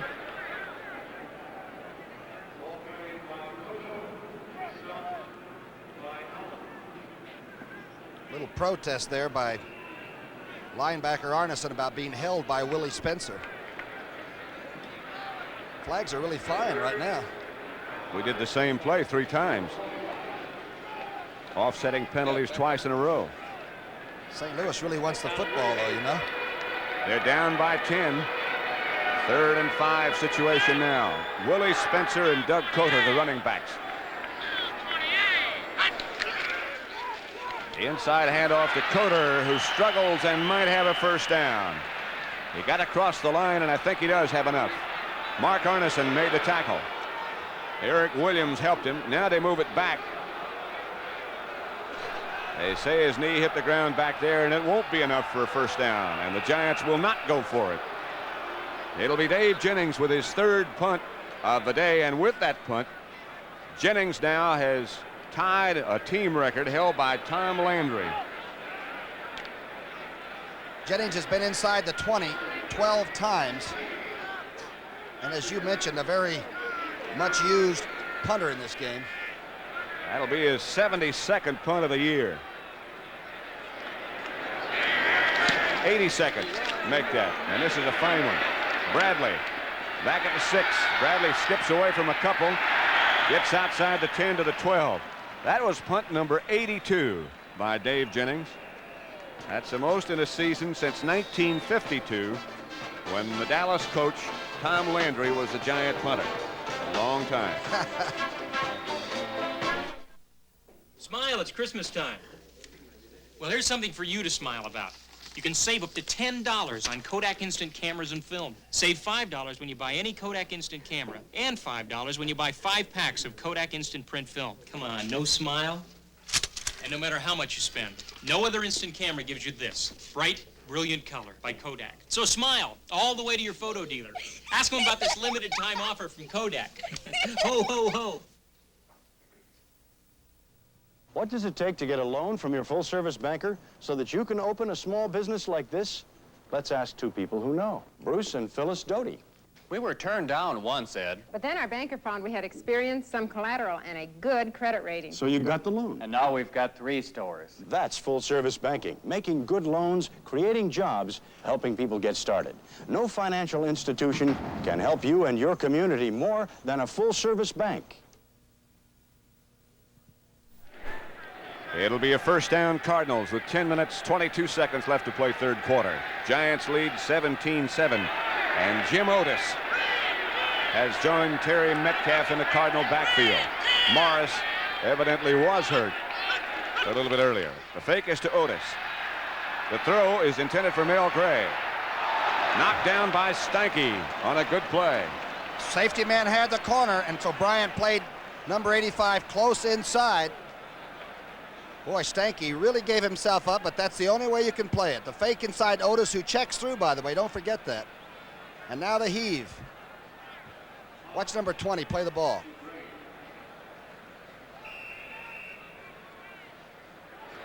Otis had 101 yards rushing against Philadelphia a week ago Sunday. 9-0. New England over Atlanta now. 3 field goals by John Smith. All the scoring. Pittsburgh 13-10 over Seattle. Steve Jones now in the backfield with Metcalf for the Cardinals. Metcalf, the ball carrier. Around the outside, Bryant came up and made the hit. Brian Kelly helped out.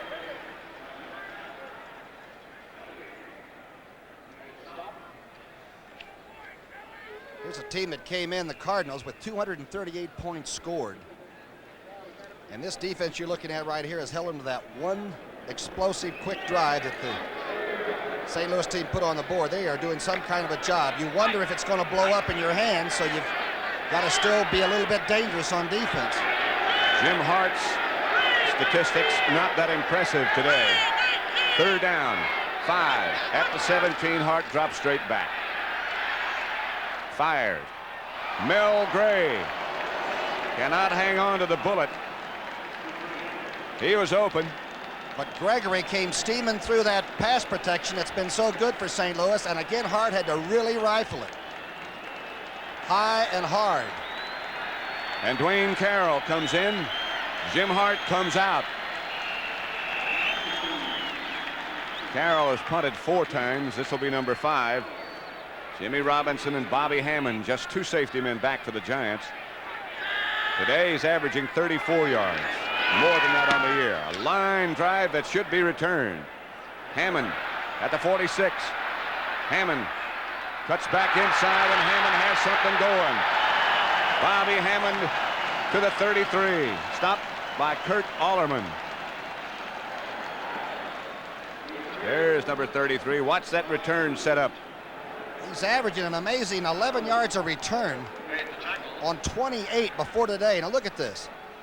Again, we said he's not large, but he waits. He's a very intelligent runner, and I'll tell you one thing. He really has guts or courage.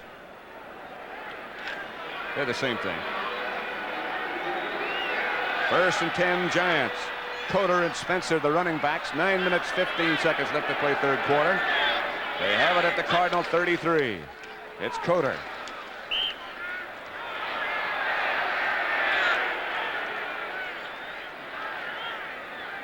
Charlie Davis, the tackler for St. Louis. Washington is winning, and the Cardinals are losing. Coder is hurt.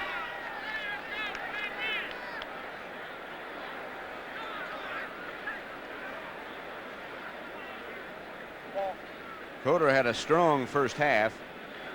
He had a bad ankle earlier in the year, and that's what looks like the problem would be here. See if we can pick up the injury.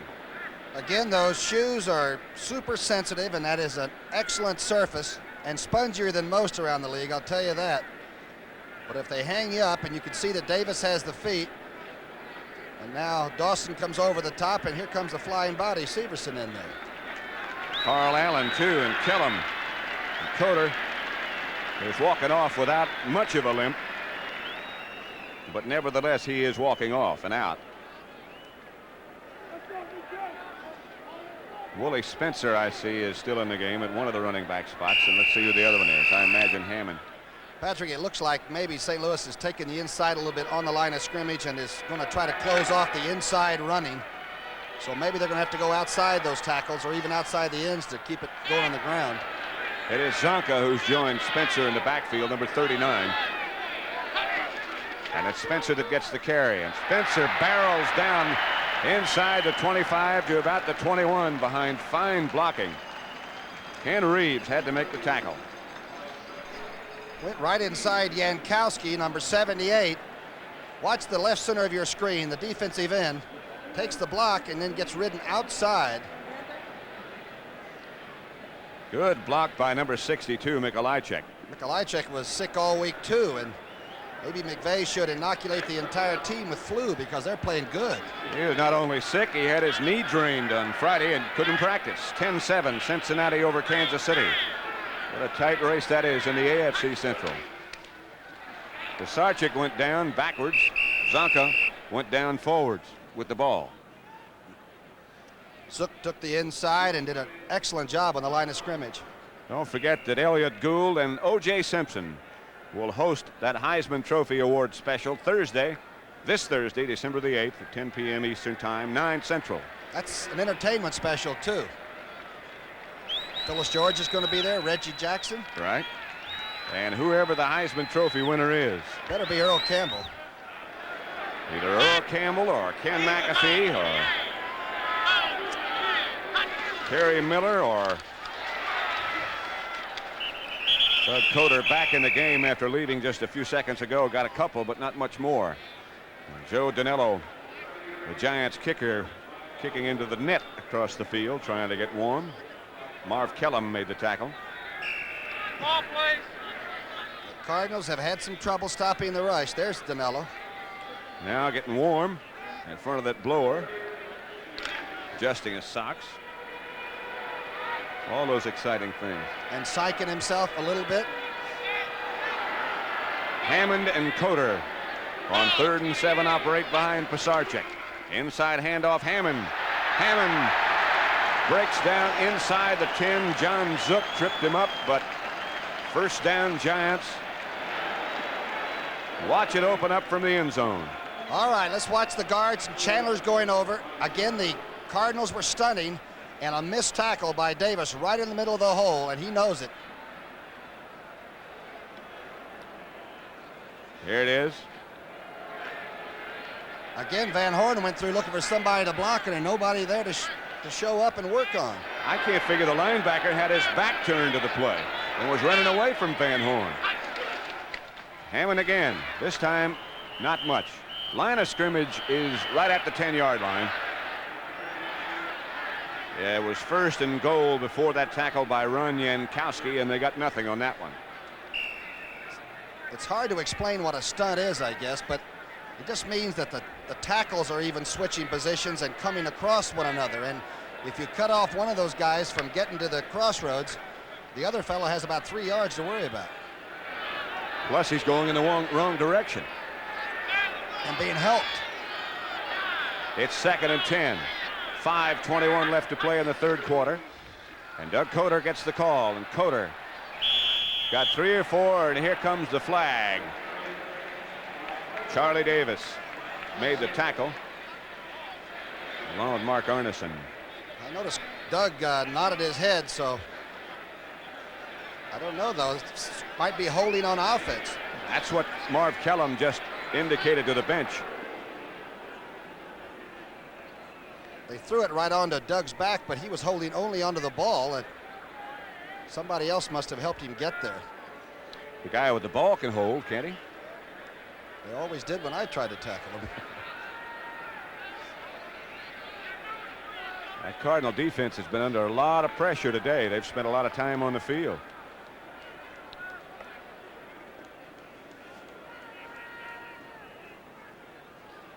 Here is the violation coming up. Illegal use of hands, number 61, offense. 2nd down.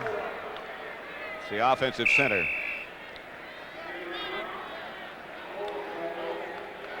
Right in the center of your screen, 61 going over. Yeah, he was using them on the linebacker all the way out to the point of attack, so to speak. He had grabbed number 59, Marv Kellum, and Joe Pisarcik now on 2nd down and 17. Gibbs on the draw play to Coder, who struggles to get a couple. Charlie Davis and John Zook wrapped it up. So it'll bring up a 3rd down. Danello continues to try to stay warm over behind the Giant bench. Seattle has tied Pittsburgh 13-all. How about that? Laypole again kicking a field goal, a 27-yarder. And boy, I'll tell you, Seattle is playing everybody pretty tough.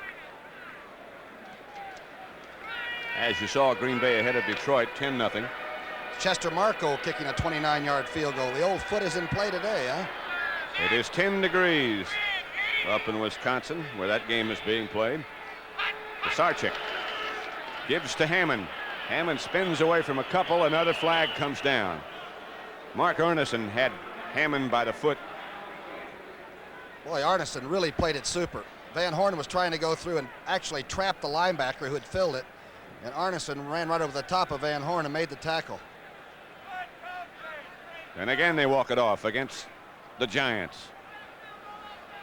Play comes in from the sideline with Emory Delay of Moorhead. game, violation Perkins of the goes out. 30-second count. Giants. Took him Third too down. long.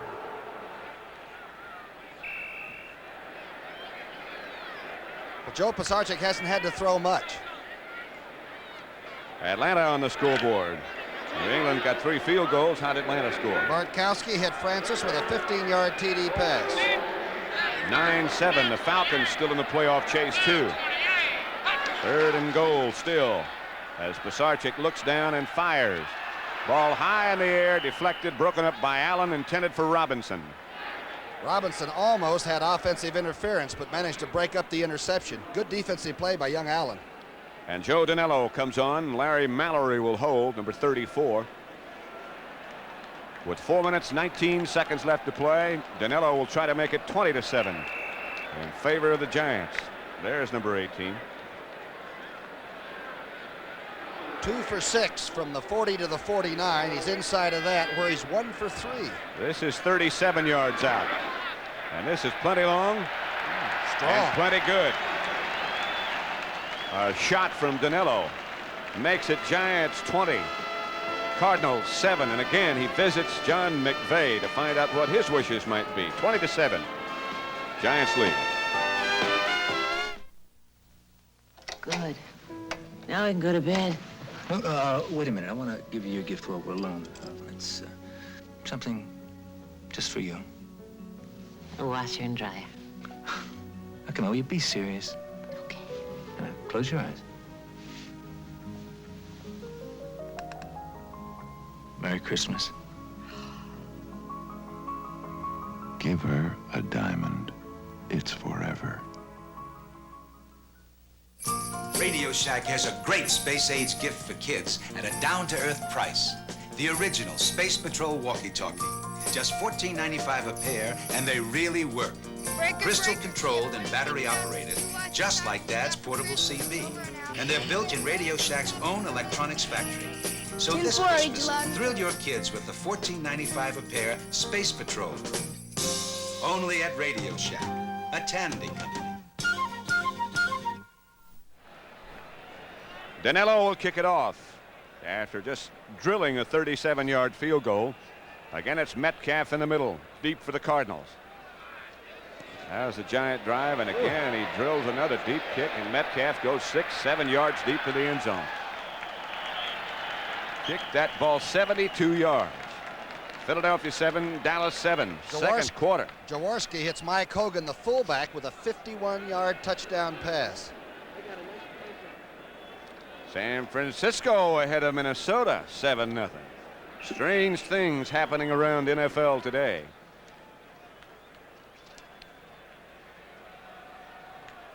Vikings have been struggling of late. Dallas has been struggling.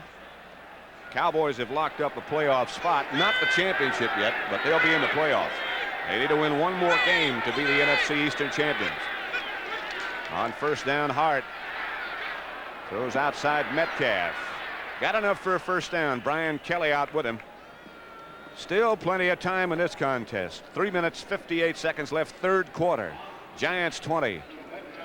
St. Louis Cardinals 7.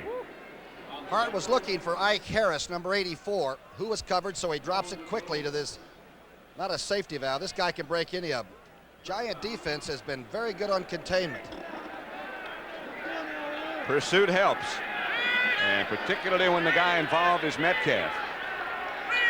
First down, line of scrimmage 32. Hart calls him and drops. Now he gives on a draw play to Metcalf, and Metcalf skips and trophy candidate Earl Campbell. That ought to decide who really is number one. It's on CBS.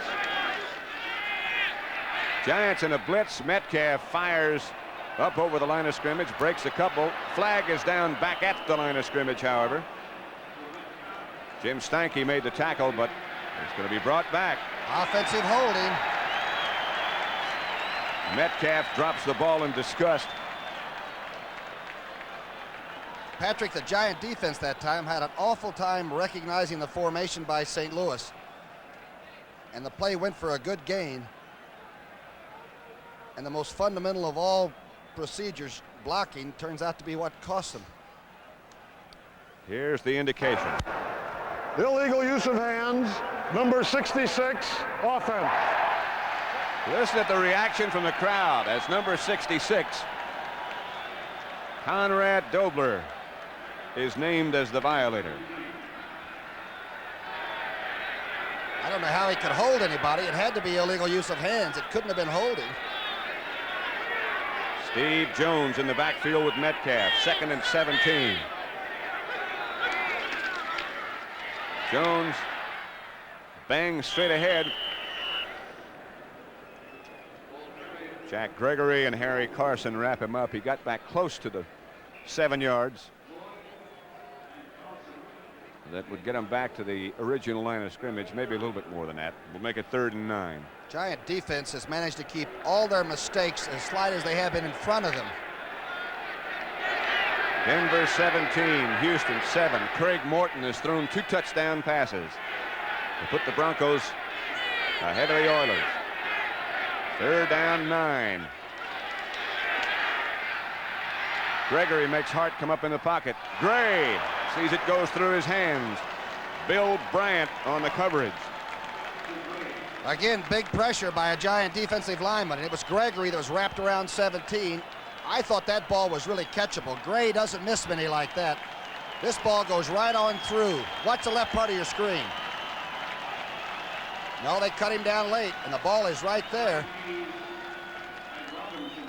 Once in a while, Gray pulls the feet up a little early, and that sometimes moves the hands. Stanky and Robinson deep as Dwayne Carroll will punt, and again it's a line driver. Bounces away. Robinson fields it. Jimmy Robinson tried to get around behind the wall and could not. So he'll be back inside the 20-yard, inside the 30-yard line, I beg your pardon. Tim Black made the tackle. In El Paso, we will have Stanford against LSU and their great running back Charles Alexander. Stanford, of course, has one of the outstanding quarterbacks in the country, Benjamin. Each year. Yeah, seems like it. That's December the 31st here on CBS from El Paso. On the ground, eat up the clock. 1:46 left in round number 3. Line of scrimmage, the 29. 1st and 10 Giants. Spencer, a couple. Charlie Davis, the tackle.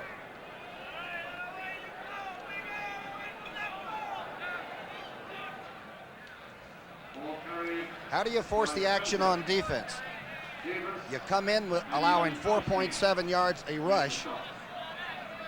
If you tighten it up too much and use your safety men, sooner or later you have to get burned in the air. Zonka comes in with Spencer.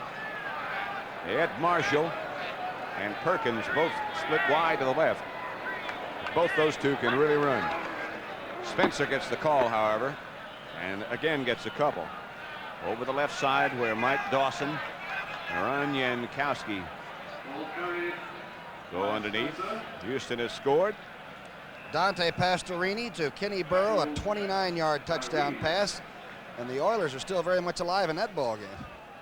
And in the AFC Central race as well. In fact, all 4 teams are. Houston 6-5, Cleveland 6-5, Cincinnati 6-5, and Pittsburgh 7-4. Tied with Seattle at the moment. Has it ever been this close in your recollection, everybody being in it? Not that I can remember. And Sarchuk has Shirt wide open. Shirt cuts back inside, still on his feet. He gets another block. Gary Shirt to the 10.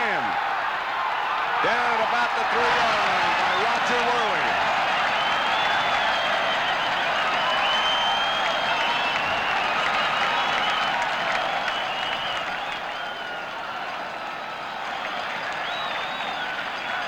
Shirk is a little bit slow getting up, but that might be just breathing. That was a long way for the tight end to go. Now, Kenny Reeves is to the right of your screen, the tight safety man. He's up supporting this. And the wide open tight end is there.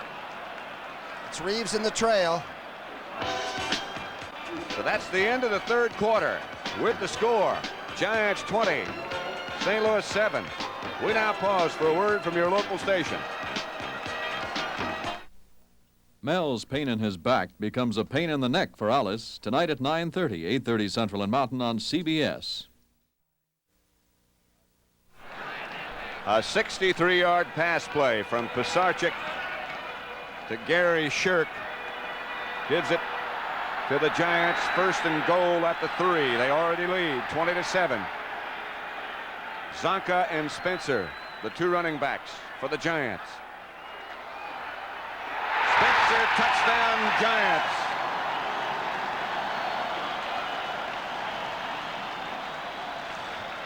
Straight ahead, and again the Cardinals gambled a little bit even on the goal line defense. They brought people over the top. You'll see them moving to the right of your screen as they're filling. If you don't fill the wrong hole that close, there's no time, no recovery time. Willie Spencer, who hurt his knee earlier in the game, came back and scored that touchdown. John McVeigh looking on. His team leads 26-7, 27-7. Flags are down. Carl Allen, I believe, jumped off sides for the Cardinals.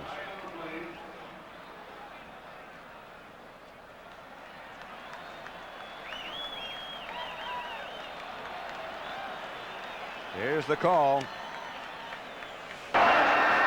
Offside, number 27, defense. Decline. That point is good.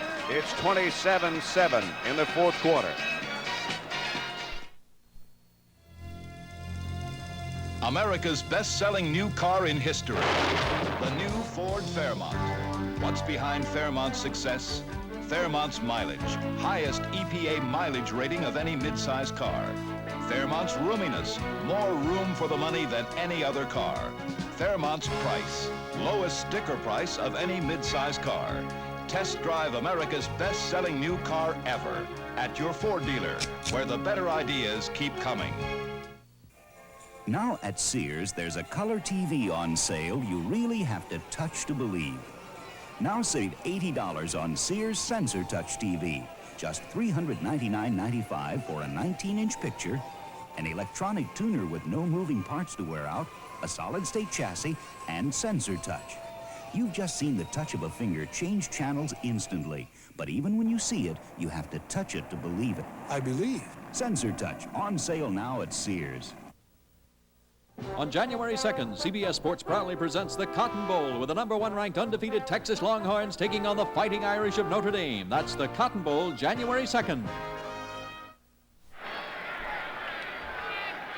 27-7. Pat Summerall with Tom Brookshire at Giant Stadium. And the 27 belongs to the Giants. Allerman is number 50. Fumble. Cardinals will keep it.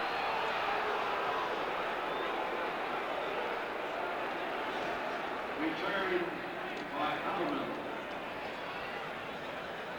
John Zook. A concerned Cardinal bench. They trail by 20 points with 14 minutes and 45 seconds left to play. Jim Hart has been the quarterback all day and will still be. Jackie Smith, the tight end, lined up tight to the left. Mel Gray to the outside. Metcalf and Otis, the running back. Jackie Smith goes in motion. Outside it comes to Metcalf. Metcalf slips down after about an 8-yard gain and after being pursued by Brad Van Pelt. And Gregory deflected the ball and it still stayed on course. Excellent catch by number 21. Again, keep in mind, this is the big period for the St. Louis Cardinals. They win a lot of them in the 4th. Now watch this one, skip and still stay on target. That's a tough catch to make when it's gone through something. Just short of a first down for the Cardinals, about a foot it looks like, at the 39-yard line. Jackie Smith again moves.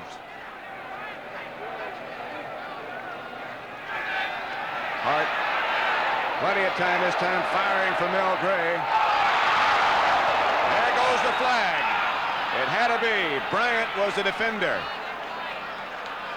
Hart fired for Gray. Now the age-old question is whether the defensive player has as much right to the ball as the offensive player. But if you trip or knock the receiver down, it has to be called on number 21 or the cornerback. He had good coverage too. of a fellow that used to do it in 9-2. I'm talking about the 100. This is a straight streak. Now watch the hips meet. And even if it's not 21's fault. Number 21, defense, first down. That, I believe, was a very legitimate call. It was a legitimate attempt by the defensive cornerback. It's just the way life has it. That's the way it is. Bryant to intercept but a pass and went 54 yards with it. For the second Giant touchdown was called. It's 1st and 10 for the Cardinals now. At the 12-yard line, Hart fakes. Fires. Ike Harris out of bounds at the 8. Knocked out by Clyde Powers. Giants, realizing the Cardinals are going to go to the air on probably 3 out of 4 plays, are now being handled on the line of scrimmage. They're going with a 3-man rush. And right now, St. Louis is doing a job. It looks like they're trying to get it together. Notice Deerdorf clapping his hands and talking to Dobler and Banks. That's where they live, right there. The Falcons have moved ahead of New England. They are not out of the playoff picture at all. 10-9. A lot of noise at Giant Stadium. Hart gives on a draw play to Metcalf. Metcalf to about the 2. Brad Van Pelt, number 10, made the tackle. It might be enough for a Cardinal first down. Watch Bob Young and company. Now watch 64 pull and go through the hole to the left side. A big hole. Might have been a little bit of grabbing there by an offensive lineman. He got away with it. Pretty good recovery to keep him out of the end zone that time. Number 89 for the Cardinals is normally an offensive center, Tom Brahaney. But he's changed his jersey number to 89 now because J.V. Kane is out. San Francisco now 10-0 over the Vikings. Otis comes in motion. Metcalf swings around to the outside. A scramble in the end zone. The Giants have it. Mendenhall, or Dan Lloyd, I believe, the linebacker, came up with it. Deerdorf had a chance at it, I think about a yard deep in the end zone, but Lloyd came up with it. Let's look at that again.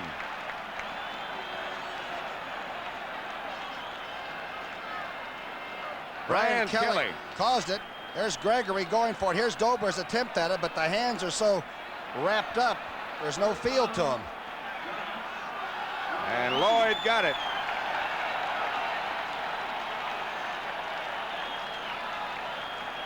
Metcalf was shaken up a little bit on that last play. A fumble at the 1 went into the end zone. Dobler had a crack. Couldn't hang on. And Dan Lloyd recovered for the Giants. Was he on the ground? It was a legitimate fumble. It was alive, huh? It was close. It was close. Willie Spencer and Larry Zonka, the running backs. 12 minutes, 18 seconds left to play, and it's Spencer. A collision almost saw Spencer retain his balance, but he went down. Tampa Bay nothing, Chicago nothing. 4th quarter score. Tell you, Spencer is really hitting the hole very quickly. He left earlier for just a few moments with sort of a bruised knee, but I'll tell you, he's popping that. He went outside the hole that time for that game. 4-yard gain by Spencer. Make it 2nd and 6. At the 24. Word from Tampa says that Walter Payton has only 50 yards. Is that right? In the game against Tampa. But nobody's ever doubted Tampa's defense. They play. Ron Jankowski made that last tackle. You look at that playoff picture and the things that are happening today. The Bears have lost 5 times. Their record 6-5. They're chasing Minnesota. The Vikings losing to San Francisco 10-0. So the Bears could move into a tie for the lead in the AFC Central if they could win. Washington 7, Buffalo nothing. And they got one eye on the scoreboard about this game. Zonka breaks a couple of tackles and gets a first down. Ken Reeves made the tackle, but Zonka got outside the 30. It's a Giant first down. The big fella was limping going back to the huddle the last time, and now McVay's going with the 2 big backs in there. And I mean big. Zonka still goes 235, and Spencer probably 225. Flew it all. He didn't even practice yesterday. He felt so badly. I still think the big guy likes to be used as often as possible. He has said so. First down, Giants.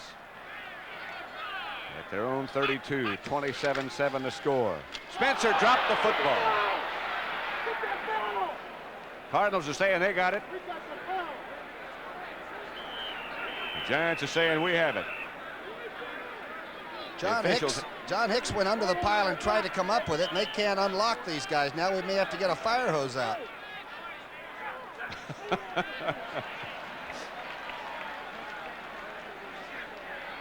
Who got it? Giants got it.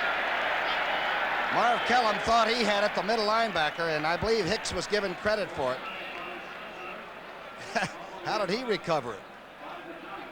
Got on those boxing gloves. Look at it from the end zone. Spencer dropped it and kicked it, I think. Yep. He hits the thigh and then goes off and he kicks it with his foot, which is some kind of a penalty if it was detected. Hicks went right on top. Oh, it's second down. Handoff again to Spencer, and he's near a first down. St. Louis tempers right now are very short. Pittsburgh has moved back in front of Seattle 16-13. Jarella's 20.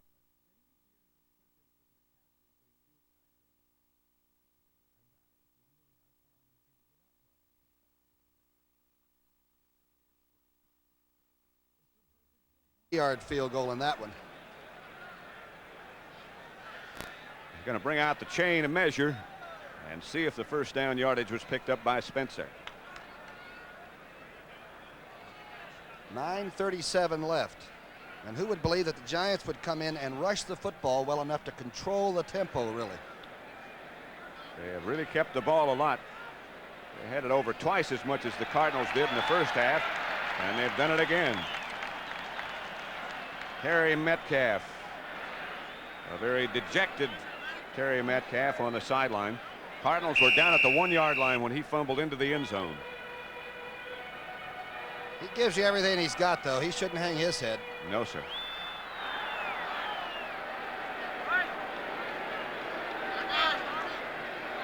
First down, Giants, and now 9 minutes 20 seconds left to play. Giant lead is 27-7 over the Cardinals. Zonka to the 45. Charles Davis and Mike Dawson. Davis and Dawson, two big young linemen. Now here's Hicks working, going against Dawson. Good play by Davis. Those two big tackles have got to work together, and they've had their problems today staying close to one another. Conrad Dobler looking on. I'll take him on my football team, I'll tell you that.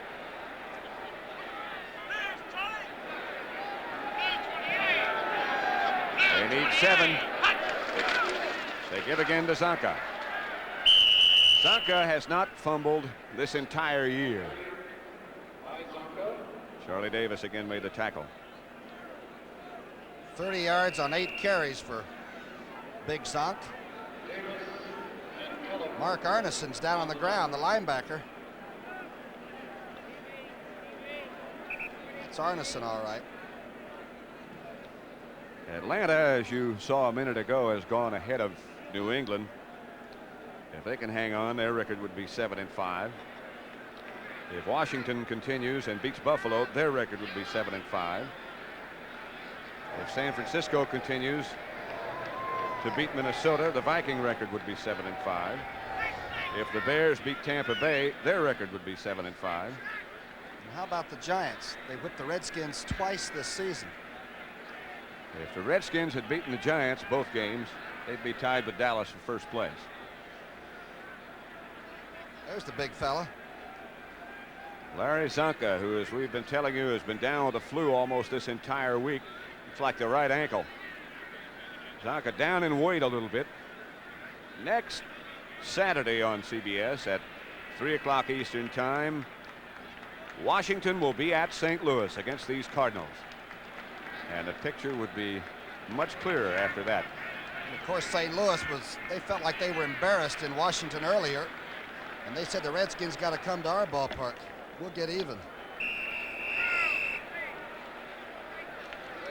There'll be a lot of teams with the same records if things stay as they are right now. Chicago now has gone ahead of Tampa Bay. 32-yard field goal by Bob Thomas, and that's in the fourth period. 11-11 left.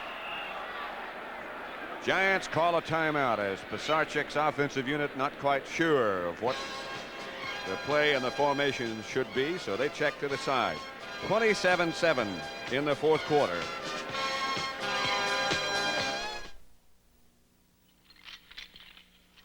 Are you still chained to? Gotcha. The rechargeable Norelco rotary razor lets you walk away, free from nicks and cuts. Its 36 surgical steel rotary razor blades are safely protected inside 3 floating heads to give you a comfortable shave that's razor close, razor smooth, for up to 3 weeks on a single charge. The rechargeable Norelco rotary razor. It lets you walk away from gotcha. Мне нравится ваша рубашка. He admires your shirt. It's a cotton-rich fabric called Natural Blend. Да. It's the Cotton Arrow by Arrow, 60% cotton, so it breathes. Dushat. It's got the extra comfort of extra cotton, plus durable press, no iron. No iron. Natasha will do anything but iron my shirt. If you're looking for comfort, look for the seal of cotton. The more cotton, the better you feel.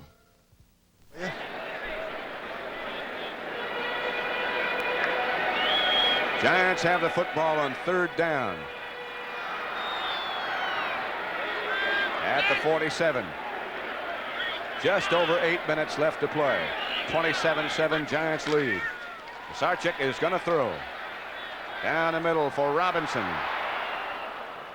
Ball's on the ground. It's incomplete. And here comes Dave Jennings. Jeff Severson.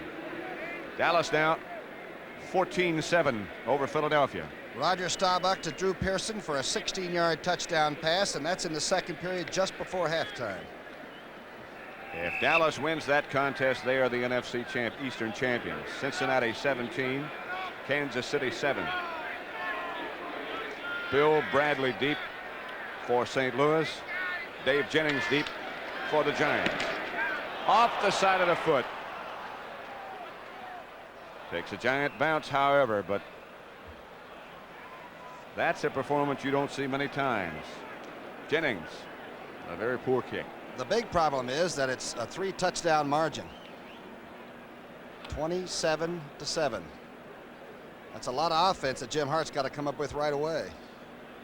NFL doubleheader on CBS next week. These Giants will be at Philadelphia. Detroit against Baltimore. That's on Sunday. Green Bay's at Chicago, and Tampa Bay against New Orleans. And then Atlanta at Los Angeles. Minnesota at Oakland. All that on CBS next week. Hart got to throw on every down.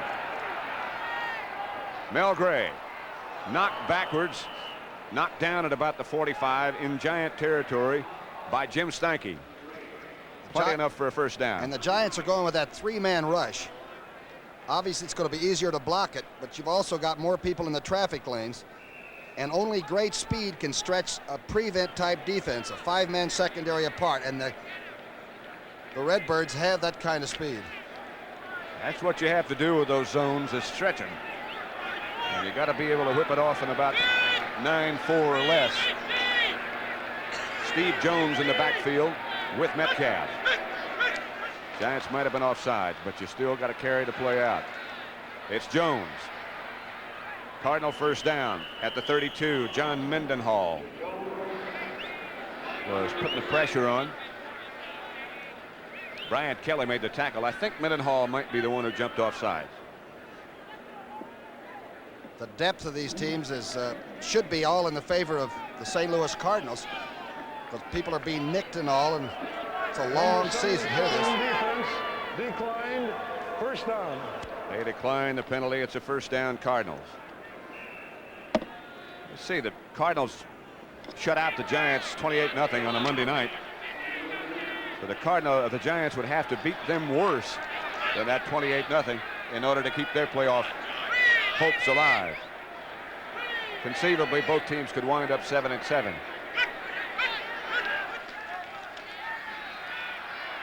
Hart down the middle, Jackie Smith. Inside the 20 to about the 19. Harry Carson made the tackle, along with Brian Kelly. Giants came back that time with the 4 down linemen. Hart still getting the time. Doesn't look quite as cool as I've seen him in the past, though, but watch this pattern around him now. Straight drop back. Now he looks for his tight end, who is really naked. They're worried about those outside receivers, Harris and Gray came across and tried to get a block for Jackie Smith. Clock still running, 6 minutes, 20 seconds left to play. Giants 27, Cardinals 7. Pat Summerall with Tom Brookshire. Nobody's left the ballpark yet. Hart throws, batted up in the air, picked off by Brad Van Pelt. Van Pelt just ducks his head, comes back to the 25, and the Giants take it over. The defensive linemen are told to keep their arms up as soon as they get penetration and get into the blocking pattern itself. Watch to the left part of your screen. Let's see who did it. There's Martin out of the way. It was Mendenhall on the line of scrimmage with the hands up. Van Pelt on the interception.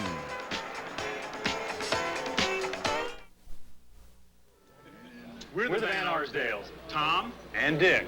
We're identical twins, and we drink identical beers. Light beer from Miller. We love it. The best thing about light beer is it's less filling. Great taste. Less filling. It's got 1/3 less calories than the regular beer. Great taste, Tom. Less filling. And I'm not Tom. You are. I'm Dick. You think you are, but you never were. Light beer from Miller. Everything you always wanted in a beer, and less. Mr. Highboom. Huh? Mr. Highboom. Yes? Yeah, look, we understand that you're taking a trip with us tomorrow. Trip? Yeah, well, we want you to know that Avis is working right now. Avis? It's vacuuming your car, checking the oil, brakes, even the air in the spare tire. Spare tire. One of the ways Avis tries harder is working at night, so you're ready in the morning. Yeah. Oh, by the way, it's a Chrysler Cordoba, and it's blue. See you in the morning. See you in the morning. We try harder, Avis. Avis, we don't know another way. Just over 6 minutes left to play. Giants 27, Cardinals 7. 1st and 10 at the 20. Zonka, Spencer, the running backs, the big ones. And it's Zonka who gets the call, and Zonka breaks outside the 25. Eric Williams made the tackle. I'll tell you, the Giant offensive team has done a great job, but you can't say enough about the Giant defense against really one of the best offenses in football. Now it's up to this offensive line and the 2 big backs to get the clock under 5 minutes. There's 5.5 left and a 27-7 lead. It's fantastic, huh? It is. Cardinals were about a 10-point favorite. You saw Pisarcik put 2 fingers behind his back. One of the backs had forgotten a snap count, and there it is. And the big guy just barreled straight ahead. Mike Dawson makes the tackle, and this is the kind that Zonka likes. This is the kind of situation where he excels. 1st down. Giant defense being able to relax a little bit for the first time and enjoy the sidelines and not worry about cat calls and all. It's a great feeling for this team.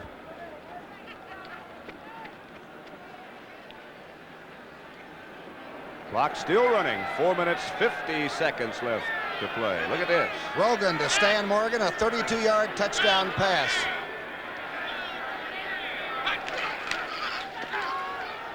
And then back around on the reverse is Emory Moorhead. Arneson made the tackle.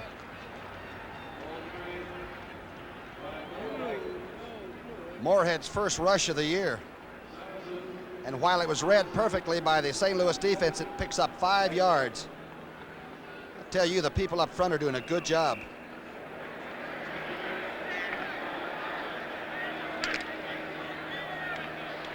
John Zook, number 63, came over to get part of it. 5-yard on the end around by Moorhead. 2nd down. The give is to Zonka. He doesn't get much this time. Eric Williams filled the hole quickly. Big Mike Gibbons has gone to left tackle as Gravel must have received a nick. And Hicks is back at right guard. Van Horn, Chandler, Nikolajczyk. Ed Marshall comes in, number 89. He and Shirt come right. Perkins is left. Third down. Again it's Zonka. Kellum felt the impact of that, and Zonka just sort of picked him off the ground with his knee. He shot that arm out the way Zonka used to do it quite often. He made the last 2 yards with the right forearm. And now the crowd is starting to file out just a bit. Here is a slow motion look at Zonka on that last play. There's 230 pounds of pride, and that big fullback just kicked the linebacker out of the hole. Fourth down, looks like they're going to go for it. Exactly 3 minutes left in the game. The mixed team championships from Largo, Florida, coming up right after the game. Fourth and about a foot. It is again Zonka, and I believe he got enough. Zook on the tackle. Patrick, he just threw the body in that time. I believe he had both feet off the ground to get the first down. He got it. Full speed ahead out of Syracuse a long time ago. He did dive through there. Zonka goes out.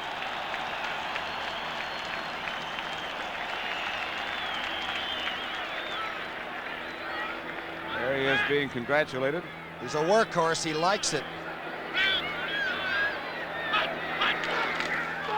Fumble. Giants got it back. That has to be Bill Dunkers warming on the sideline for the Cardinals.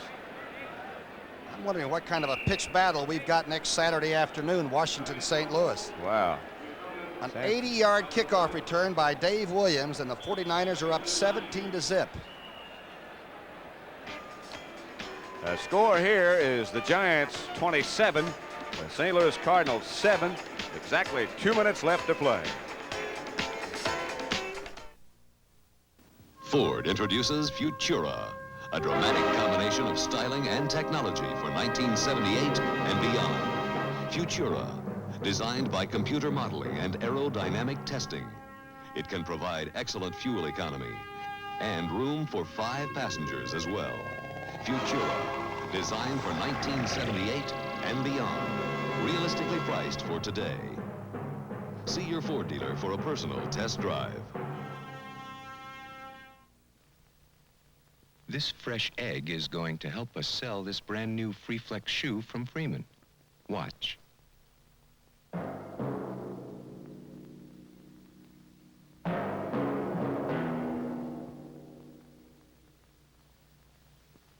You can do it with any new Freeman Freeflex. Let's use the same egg.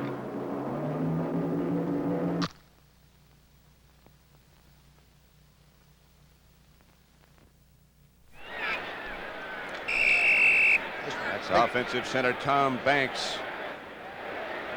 It's been a funny game for them to figure out. They can join us in that. Yeah. Second down now with exactly 2 minutes left to play. 2nd and 9. Spencer and Zonka, the running backs.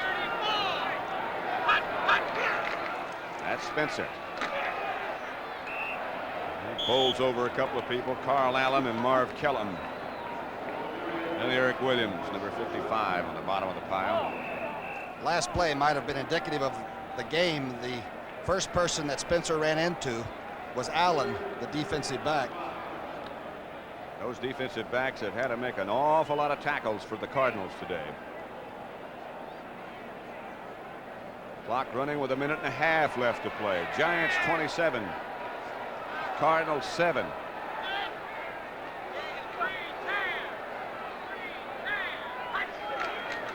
Spencer. Flag is down. And the clock will be stopped as once again Carl Allen had to make the tackle. And I mean, Spencer really laid a shot on him too. The big back hit the defensive back when he knows the little man can't get away. That is a tough way to play. Eric Williams pointing a finger at Gary Shirk. I don't know what good that's going to do at this point. Now, Pisarcek has done this offensive game plan, throwing only 11 times. He's hit 3 for 84 yards, and of course the tight end shot to Shirk was by far the biggest offensive aerial game he had. That was a 63-yard completion to his tight end Gary Shirk, who did a heck of a job after he caught the ball. Holding, number 61, offense. 3rd down. So the minute and 15 seconds left to play in this game. It is the Giants 27, the Cardinals 7. Doug Coder in the game now with Larry Zonka as Tom Brookshire has left the booth and headed for the sideline for a possible interview. Here's Coder, and again a flag goes down, and that'll stop the clock with a minute and 10 seconds left to play.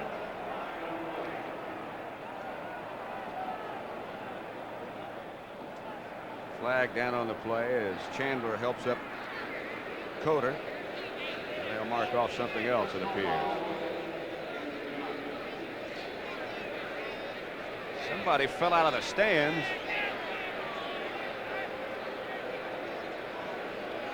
Over on the other side of the field. Or at least it appears so, over behind the Giant bench. Right now the discussion goes on. That incident that you just saw is not behind the Giant bench. I beg your pardon. I couldn't see him. It's behind the Cardinal bench. Personal foul, unnecessary roughness, number 87, offense. Declined, 4th down. It'll be 4th down as the Redbirds decline the penalty. John McVay looking on in what doesn't look like a very happy fashion yet, but it should be. Bill Bradley deep for the Cardinals. Over on the Giant side to punt, there's Bradley, number 30. And Dave Jennings got off a very poor punt his last time. Back in punt formation. Oh, he made up for it. Chasing Bradley back to the 12 where he fields it. The coverage looks like it's good. He gets back to about the 22 before Jim Petersack, who snapped the ball for the punt. Number 76 made the tackle. Dave Jennings, the Giant punter, who now is the all-time leader for most punts in 1 year, breaking the record which was held by Tom Landry. And it is Bill Dunkers, number 10, the quarterback for the Cardinals. They have 59 seconds left to play. Both teams do. It'll be short for the Giants. It'll be long for the Cardinals.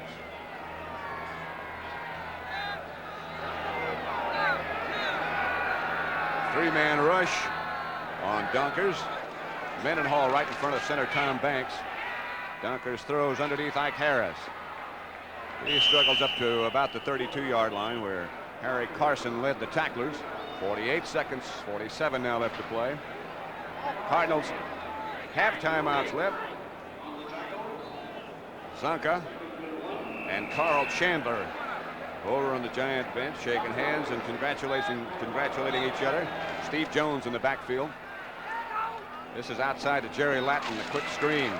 Latin breaks a couple of tacklers and struggles to get out of bounds, and does. Stopped by Dan Lloyd. Just shy of midfield. Andy Selfridge gave him some help. Willie Spencer, one of the happy ones over on the Giant bench.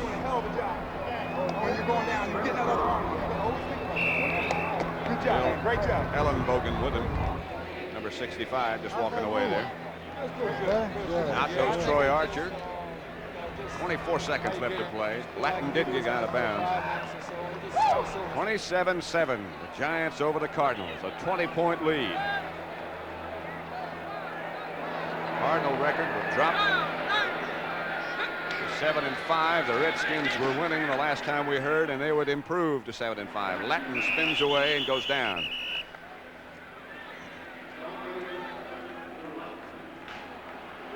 Clock shows 10 seconds. And now a timeout call with 11 seconds left to play as McVay looks up at the scoreboard. Sees his record improved to 5-7. Cardinals would be 7-5. Washington, if they win, would be 7-5. They were leading Buffalo when last we heard. Broadcast has been produced by Chuck Milton, as always, so well, and directed by Sandy Grossman in superb fashion as usual. Big round of applause. That's a fourth quarter score. Washington 7, Buffalo nothing. A touchdown pass from Joe Theismann to Gene Fugit, the only score of that game, and that sets up our match next Saturday as just about meaning which team would go to the playoffs, although the Redskins after that the following week on the following Saturday will entertain the Los Angeles Rams, while the following Sunday the Cardinals would play at Tampa Bay. Here's Donkers across the middle. Latin dragged down by Bill Bryant, and there she is. John McVay leaves the field victorious as his Giants have beat up on the Cardinals by 20 points. The score, the Giants 27, Cardinals 7. We're going to show you why this 7 1/4 inch Black & Decker circular saw just might be the finest saw for the money in America. It's not just the 1 1/3 horsepower motor or the wraparound steel shoes. It's because when it has to work really hard, it can work and work and work really hard. When America has a job to do,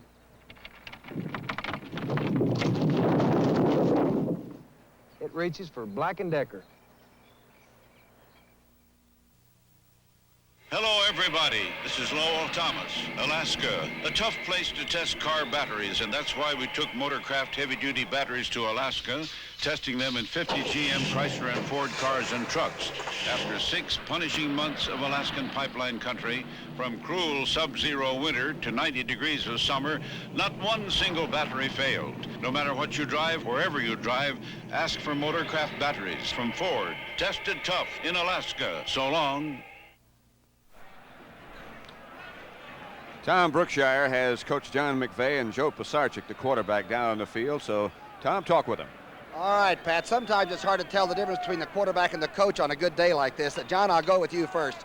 You were shut out 28-0 by this team, but your game plan today was incredible. You didn't want Joe to have to throw it too much, and on the line of scrimmage, you really took him apart. He did a good job today. Joe had a great game last week, and I think he probably had a better one today, but you know, I think probably, Tom, this is the first time we've really put it all together. Our defense, our offense, and our kicking game. All 3 phases this was our best. And you knew, of course, that you could run against this team, but you hadn't done that. You did do it successfully in the first game, but they got on the scoreboard too early for you. But your defense must have really supported you today, huh? They did. We gave up a lot of early stuff against them last time, but we were able to play well, I think, the whole ball game. All right, you've got Philadelphia and then Chicago. Are you still in this race? Are you still a possible wild card in your own mind? Sure we are. I think we are. No question. With things that are going on today, wait till you get inside and find out. There's some wild scores around the league. And John, is the team together right now? Is this the best that you've been playing? Was this the best game since you were the coach here? This is the best game we've played since I've been here. No question. And St. Louis was dangerous. St. Louis is an awful good football team, as we know. All right, John, I'll talk to the quarterback. I know you want to get inside right away. Joe, you were very careful with not only throwing the football, but I knew you were sick all week. You hear that crowd, the New York crowd giving you this? Does that feel good? It feels really great. Like John was saying, too, it's the first time we ever put it together offensively and defensively.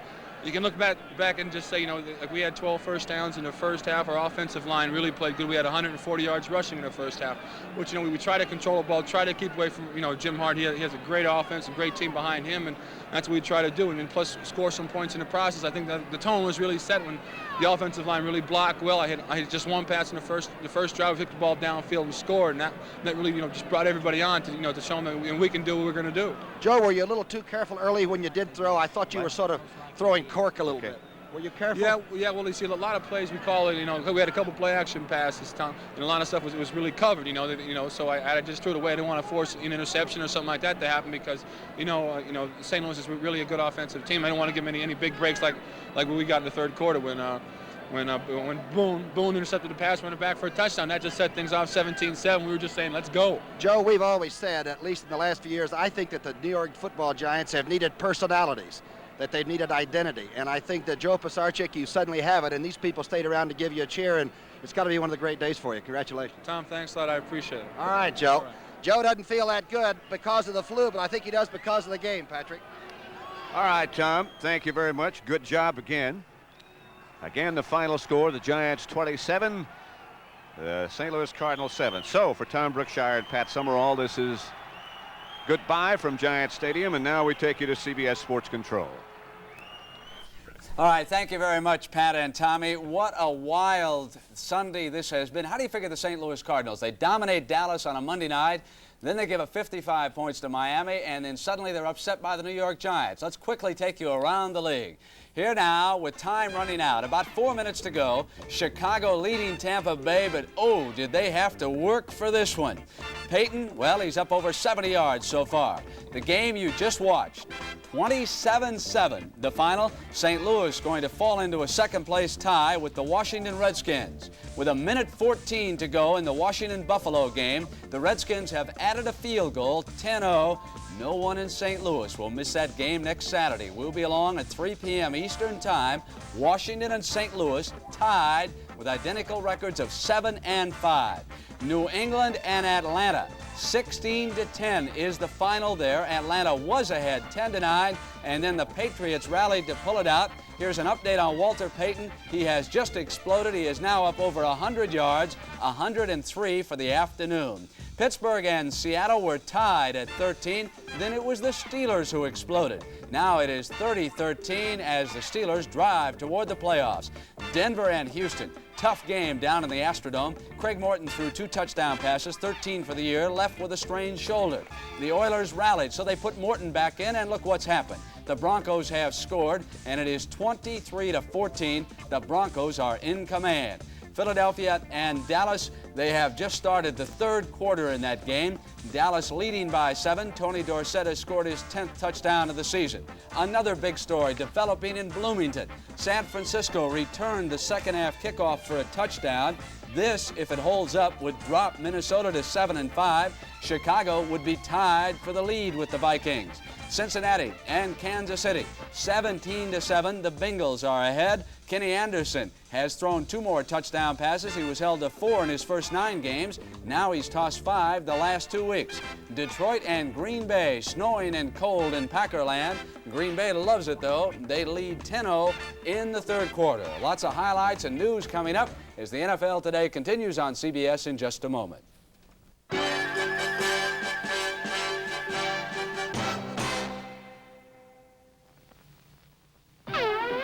We dads buy these for our kids, but who cares? It's Lionel's fantastic power passers. Look, the cars change lanes with new push-button passing. Hit the button, car steers right. Hit it again, car steers left. And the new high-speed T means that they will never fly off the track, even at top speed. Okay, your turn. Kid owns the track. You gotta humor him a little, yeah? Lionel's power passers. Exciting new high-speed curves and lane-changing action. Road Talker, a Sears 40-channel CB with the right features. What's your 20, Catbird? SWR and a 3-way meter, noise blanker, RF gain, squelch, fine-tuning, LED readout. And until December 10th, it's on sale at Sears for just $99.95. You save $50. You're loud and clear, Catbird. Save $50 on Road Talker, just $99.95 at Sears. Road Talker. Phyllis, with Walter Payton now over 100 yards, what was O.J. Simpson through 12 weeks? Is Payton ahead of him? Well, yeah, he is ahead of him by 58 yards. He's got 1642 in yardage. And now O.J. in his last 2 games had 219 against New England and 200 against the Jets. Walter Payton is a Superman. But I'll tell you, those 2 last Sundays are going to be tough to equal because I remember the juice coming down the stretch. Let's take a look at the Tampa Bay-Chicago game. Abe Gibran, now the defensive coach for McKay in Tampa Bay, did a great job. They dominated Chicago from the beginning of the game. Peyton just couldn't get loose. 9 yards, his longest run in the first half. Watch Coatney and Selman get over on number 34. And Selman, the former All-American from Oklahoma, coming on Avellini. And Abe had him tied going into the fourth quarter. Now, this was the play that turned the game around. Here it is. Hedberg's pass is going to be intercepted by Gary Finsick, who played his college football at Yale. And that set it up. But it was the Selman brothers meeting at the pass and closing Peyton off. Bob Thomas was 0 of 2, made it 1 of 3. It was 3-0. Then coming down the stretch, Avellini went to Greg Latta. Latta inside the 5-yard line. Walter Payton got in for the touchdown. It was 10-0. We've got a couple of minutes left in that game. Now the upset that you just watched. How about the Giants? They beat Washington twice this year. Now they upset the Cardinals, and then they don't play well against some teams that are not as good as Washington and St. Louis. But they served notice early, didn't they? Hammond on the first offensive series for the touchdown. Giants led it by 7. Jim Hart trying to rally the Cardinals went to Morris. Morris was unable to play because of an injury against the Miami Dolphins. They turned around the other end as the second quarter began, and Hart threw to Harris for the score. It was Jimmy's 12th touchdown pass of the year. This is the play that I think turned it totally around. It was 10-7, badly thrown pass. Bill Bryant intercepted, went all the way for the touchdown, 17-7 Giants. I wonder what Jimmy the Greek thinks about the Giants now, huh? Here's Pisarcik back. He's going to go to his tight end, Gary Shirk. Take a look at the problems that St. Louis has got in its secondary. Were they ever demonstrated on that play right there? 63 yards. Then Willie Spencer as they turned around, pounding in for the touchdown. 27-7, an upset for the Giants. Herb? Brett, the Washington Redskins, with 35 seconds remaining in the game in Buffalo, lead the Bills by a score of 10-0, so they'll wrap up another win this year. And Joe Theismann was the man at quarterback who did it for them. Theismann in the second quarter here goes to Mike Thomas, his tailback here on the sideline, and Thomas dances up the sideline for a 15-yard gain. Now in the second quarter again, this must have been later in the second quarter, Theismann rolls around here and finds Gene Fugit, his big tight end. Fugit just runs over a couple of would-be tacklers, goes in. It led 7-0 at that point. With about 31 seconds left to go in the game, they lead 10-0. So they'll wrap it up, Brent. And of 1:59 left in Tampa Bay in that game, 30 seconds left in Buffalo. Washington and Chicago about to wrap up victories. Let's check in on Detroit and Green Bay. How'd you like to try one of those seats today, folks? And here is Whitehurst on the quarterback keeper. Goes for 19 yards to the Detroit 28-yard line. Whitehurst going to Steve Odom. This is an 18-yard gain down to the Detroit 6-yard line. And it was Harrell on the carry in for the touchdown. Chester Markle later added a field goal and an extra point, and it was 10-0. And Irv, what about Philadelphia and Dallas? The Eagles were playing them tough for a while. They really are. You know, the Dallas Cowboys have beaten the Eagles 6 consecutive times, though, Brent, you know, and they lead right now. Of course, Dallas leads the Eagles in the third quarter by a score of 14-7, and Roger Staubach is putting on a show again. This time, the big guy goes to his tight end, Billy Joe Dupree, who takes the ball down to the 1-yard line, allowing the league's flashiest rookie, Tony Dorsett, going in from there. Touchdown, and Dallas led in the first quarter, 7-0. The Eagle defense has played well all year long, Brent, and here's a good example of it right here. Randy Logan, the strong safety, picks off a Staubach pass, intercepts it in the end zone, and brings the ball up around the 20-yard line, allowing Ron Jaworski and the Eagle offense to take over from there. And when he does, Jaworski goes to his running back, Mike Hogan, hits him for a nifty 49-yard pass and run for a touchdown, and the Eagles close the gap in the second quarter, 7-7. But Roger Staubach wasn't going to let things end right there. He goes to the air right away and hits Golden Richards, and Richards takes the ball down to the 15-yard line, setting up a scoring opportunity for Dallas, and Dallas takes advantage of it. Staubach to Drew Pearson, touchdown, and the Dallas led at halftime 14-7, and it still holds up in the third quarter. Dallas 14 to Eagles 7. And Washington has just beaten Buffalo. 10-0 is the final score. The NFL Today will continue on CBS in just a moment.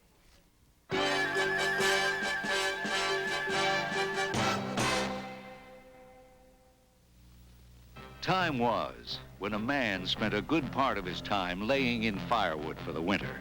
Maybe firewood is an idea whose time has come again. And today, cutting firewood is a lot easier, thanks to Homelight, the chainsaw king. And now is a great time to buy your Homelight, because if you invest in this Homelight XL right now, you can save $30. And on other selected models, you get a free carry case. From Homelight, the chainsaw king. Introducing the new Remington XLR, the electric shaver that shaved as close as a blade. And to prove it, we're doing something spectacular. We're giving away a blade to compare it with. We guarantee the Remington XLR will shave you as close as a blade or your money back. Now that's really spectacular. The Remington XLR shaves as close as a blade or your money back. Phyllis, I think we've got a Davis Cup final, don't we? We do, Brent. Earlier today in Sydney, John Alexander helped Australia regain the Davis Cup by winning a 4-hour, 5-set match against Italy's Adriano Panatta. The score of the fifth and final set was 11-9. That marks the first time Australia has possession of the cup since 1973 and ties the record of 24 Davis Cup victories overall with the United States. So there it is. Phyllis, we've got an update. The Philadelphia Eagles have just scored and kicked the extra point, so they are tied now at 14. They are in the third quarter down in Dallas. And again, Minnesota is losing to San Francisco. The score of that game now is 24-0. They're in the third quarter. And coming up now on CBS, the Mixed Team Golf Championship. And don't forget next Saturday, Washington and St. Louis. We'll be along at 3 o'clock. Have a nice week, everyone. Irv Cross, Phyllis George, and Jimmy the Greek, who's got to find a brand new slide ruler before next week. I'm Brent Musburger. Have a nice day, everyone. The NFL Today is sponsored by Ford and your Ford dealer, who invite you to see their better ideas for 78, including Fairmont, the Ford in your future. AC Delco, quality automotive parts for quality motoring. AC Delco. Cotton Incorporated, the fiber company of American cotton producers. And by Motorcraft, quality auto parts for all makes of cars. Motorcraft, tested tough in Alaska.